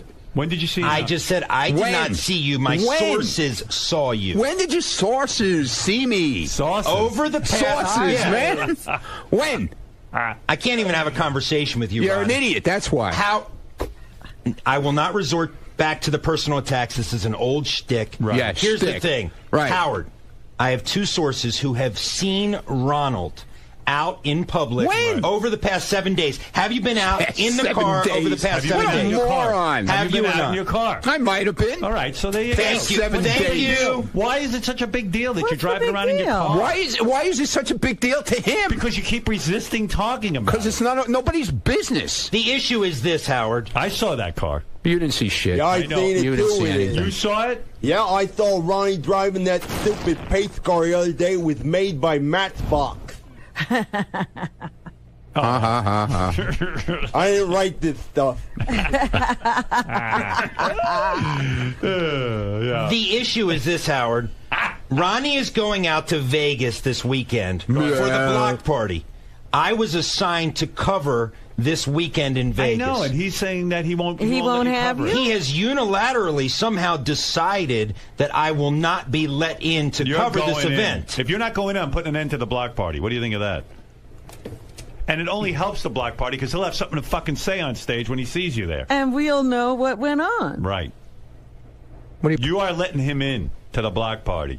No ands, ifs, or I might let him in, but that's damn right. somebody might let him out. He's covering Oh, my God. Ronnie. He's carried away. Yeah, I'm a big shot. Like the Godfather. Yeah, it's me. Yeah. I will be there covering it. And what I like is, Ronnie, when you say you're in charge of something... I didn't say I was in charge. Well, you just said you had the power to get me out of there. Yeah, but I didn't say I was in charge. But when there's issues like with Scott the Engineer's pay, you defer and say, oh, I'm not a decision That maker. has nothing to do with me with the pay.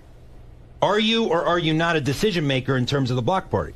In your case, yeah. Okay, see, it's a case by case. Exactly. You assert your power when you wish. Yes. Well, we were talking about Richie Wilson's wedding, which... But I don't know how... I can't wait for Richie's wedding, man. It should be It's a gonna lot of great, fun, I'm man. sure. Yeah, but does I already Ronnie... prepared a speech, everything. Oh, No really? kidding. I'm in the wedding party, man. I'm getting a poem. Yes. Are you? Yeah. You're an Ronnie's in usher? the wedding party? Hell yeah, man. He's the ring boy.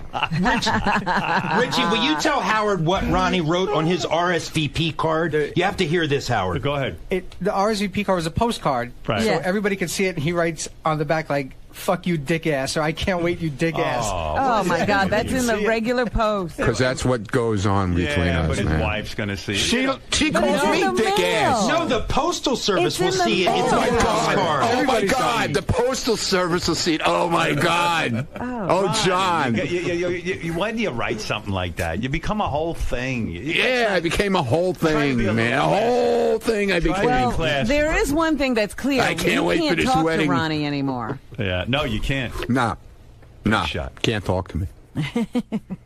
Well, Your sources. Were they right? You're an idiot. Were they Where right? did they see me? Where Were did they they- see me? Where did they see me? Were they right? Were they correct? You're guessing. Were You're guessing. Who are your sources, and where did they see me? A, I'm never giving up my sources. Okay, where B, did they see I me, have idiot? locations and times and places. Well, let me hear where them. All right, your car was let seen. me hear them. Anyway, let me hear them. I'm done. Yeah, with you're that. done because you don't have the information. There are more important things to talk about. Bullshit. What was he doing in the pace car? Bullshit. What was they doing? He was just driving. Yeah, he was just driving, tooling around. Yeah, in a T-shirt with his tattoos exposed. What a moron! You are a moron. You are a moron. Ronnie, your personal attacks are old. Okay. Bigfoot Jr. is getting upset. Would you please give me the times and the dates and where? Why? Why not? You want me to answer? You know where you were in your car. No, I don't. Car.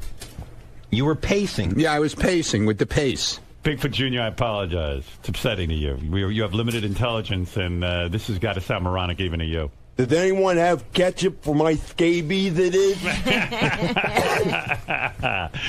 You know, he has scabies. That's Good for him. Yeah, you have scabies. That's very serious. Glad he's sitting next to you. Well, I know. I'm nervous. There's one on your desk right now, Howard. Can you give it back? It is. You're getting attached to them? Yeah, they're my own little friends. Yeah, well. Anyway, John, you have anything to add about Ronnie or Richie Wilson? and his... yeah, think of something good, John. Go ahead. I see the wheels turning. Go ahead. Oh, you know what, Ronnie? Get over it. Just that Ronnie apparently is writing the wedding speech from the toilet.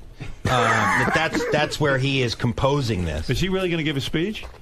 Yeah. And is he really in the wedding party? Yeah, he is. Wow. You're that close with Ronnie? Yeah. Yeah. Yeah, I'm at his house all the time. We're good friends. If Gary would have you over, maybe he'd get to go to the wedding. True. Yeah. Because when am I polarized like him? Polarizing. Yeah, like sunglasses. You're polar. Right. You're a weirdo, Lieberman. I swear to God. Yeah, Tom, you're on the air in Boston. Isn't Rachel that piece of ass girl that works for them too, and they kind of made him to marry her or something like that? Like he was dragging his ass. Richie did drag his ass. He dragged had my ass for a long time. He was dragging his ass for a But long time. now he's completely on board. And Rachel is a piece of ass. I even told Rachel to break up with him a long time ago. Yeah. Why? Now you're in the wedding party. Yeah. Right. Howard, one more thing. Great job on AGC. What's his name? Asking that. Are you ever going to punish him for what he did? I mean, seriously, keep him off the air for like a month. What did he do? Well, when he went to AGT and was banging that girl in the, up against the building, total disrespect for you. Nah, I don't care. Are you ever going to just keep him off for a month? Because you know he's on hold every day. No, he's not on hold every day, and him banging a girl at AGT is just—he's ass napkin Ed. That's what he does. The idea that any girl would bang him is more remarkable than anything else. Yes, John. I was going to say, Ass Napkin Ed is taking a train, we have learned, from upstate New York all the way out to Vegas. It's going to take him 5 days to get there for the block party this weekend, which I'll be covering. He wants good to be for with you, Ron. John. Good. That's a promotion. I said Ronnie. good for you, John. No. Wow. Good for you, John. Do you understand we're a radio station and that John has to do his job and report on Good everybody? for John. Do you get You're that? the only one. I mean, I can ask questions of anybody else back there, and they'll give an answer. Oh, please. You're the only one. Come on now. You know that's not true, you liar. I can ask you Tim lie. Sabian, who what is about, the boss. You ask Benji, you never get a straight answer half the time. I can ask Tim Sabian, Such the a boss, liar. You're such about a liar. shitting You or, lie. or You're pissing such in a the woods during yeah, golf. right. Yeah, and he'll okay. answer me. Yeah, right. He really answered you about shitting on the wall. Yeah. Yeah. And I can ask Will about slamming his golf clubs and making a scene at a private country club, and he'll answer good me. for you. Good for you, But you boy. won't answer me. Good for you, boy. Boy. What? Boy. Richie, how do you hang out at Ronnie's house? I mean, what goes on there? Richie's as crazy as I am, man. Is he? Oh, Richie's nuts. You don't even know. I don't believe that. Oh, you better believe it. Give me an example of him being crazy. What does he do? I don't know. I can't. Yeah, believe me, Richie's crazy. Did he ever bang Rachel in front of you? No. All right, ain't that crazy. He's not that crazy. Right. You've been in the pace car, right? I haven't sat in it, but I looked inside and I got to see it. Exactly. You're one of the only people here who has seen it. Like a Bigfoot sighting. Ooh, that's great. Have you ever seen Rachel naked? No. No, you've seen her in bikinis and stuff. Yeah, bikinis. Bikini, yeah. Bikinis. Have you seen her topless? No. Almost. What do you mean? Yeah, he right. actually took her shopping for wedding Oh, dresses. right. Yeah. Yeah, he's got a thing for your wife. No, I don't. We're friends. Oh, bullshit. We're good friends. You ever see Richie naked? No. Topless? You want to? No. Topless. All right, boys. I want to see John naked. What is wrong with you? Last thing on the wedding, Richie. Richie. What's wrong with you? Go ahead, quickly, because I got to move on. I got a ton of stuff to get. You invited everybody in the newsroom except Lisa G. Yeah. Is this a long-standing feud? It's not a feud. It's just that. But you're singling her out. You invite people that I hang out with Shuli. I like John a lot. I want to hang out more with John. Why? Lisa is just, I don't know, just kind of. You should have invited Lisa. In my personal opinion, she's kind of a dud. Invite, I could bang her at your wedding. Ronnie would do that. Yeah, I would. Right on the table. And I'll be there with a microphone. Yeah. No, you're not working that night. You'll be dancing like at the Christmas party. All right, guys. Drunken bitch. Listen, you two will probably be all over each other at the fucking wedding. Yes, you'll see. they'll be Ronnie and John. Yeah. Yeah, weren't they slow dancing together at the Christmas party? Yeah, we would. That was before. That was before. That was before Ronnie turned into the Intimidator. Yeah, number 3. That's why you're wearing headphones that say number 3 on them. All right. You're scared. Look at you. Yeah, I'm scared of you. Look at you. I didn't say you were scared of me. That's what you've been putting up all over the place. I said you've been intimidated. No, you're like a paper. You're like a paper tiger. You're a paper tiger. You'll go on Twitter and say stuff, but then out in the halls you'll just say no comment. I'm saying it right here. What Paper are you fucking tiger. talking about? Paper tiger. Bullshit artist. All Bullshit right, Ronnie. artist. Thank you. Thank you, Ronald. All right, I got to take a break. We'll be back in a few minutes. I got to calm down from all this nonsense. Goodbye. John? Yes. The relationship between you and Ronald Munn has become quite contentious. I think it's safe to say that. It's fair to say that. I thought we were getting along well. I mean, we did get along well at the Christmas party, and then since then it's kind of deteriorated because he finds me very annoying. I feel like I'm just doing my job, and sometimes I egg him on a little bit on Twitter or in person, but his venom is really something. I don't think I've ever seen anything like it. Well, I think what offends you the most is that the attacks have become personal. It's not about the job that you're doing all the time now. It's about you. He's calling you a dummy, a jerk. An idiot. Right. Yeah, dummy, jerk, idiot. And the funny thing is that he's trying to attack my work and the credibility of my stories, but he hasn't once been able to say that any story I put on the air wasn't true or wasn't accurate. So that's one part. He hasn't been able to discredit any of my stories. So then he resorts to the name calling. The idiot, the jerk, the moron. To me, that's out of line, and I think you heard Howard agree with that, too. Fuck him. That's what I say. Howard pointed to the fact that you're angry with John for simply doing his job. Do you agree with that? No. Why not? Explain. He keeps making these statements that he's got sources and times and dates and shit. I don't ask to see it. I didn't ask for your source, dipshit. But that's what journalists do. Let me see the times and the dates and where I was. Okay, Mr. Journalist asshole. What? Let me see the times and the dates. Journalist asshole. Hey, relax. I am. Relax. Go get me the times and the dates, you idiot. So let me play devil's advocate. If he goes and grabs these times and these dates, And I said I would answer yes or no if I was there. But at the end of the day, will that change your opinion on John Lieberman? No, he's still an asshole. Sometimes when discussions like these happen, it can resolve some tension, some issues. Do you feel like any of that occurred between you and Gary today? Did it relieve anything? Was it good to air it out in the open? No, because it could have escalated to something even bigger. I know that, you know that, and I tried to take the high road, but when asked a question, I'm going to give the best honest answer that I can.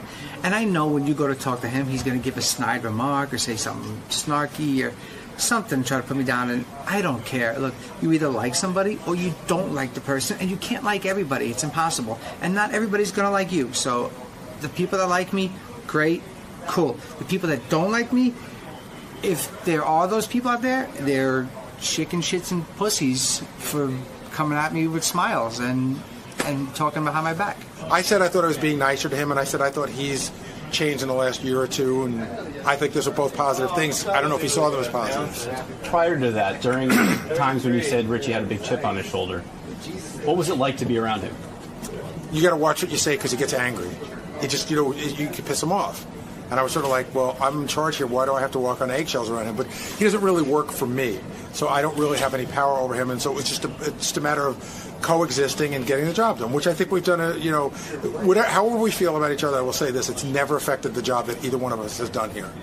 As far as your relationship with Gary and some of the things that happened in the past, do you feel as if he's glossing over them and choosing not to remember them the same way as you, or do you think he legitimately doesn't realize that he was rude to you on several occasions? I think there's a big case of selective memory here. I think he remembers things the way he wants to remember them.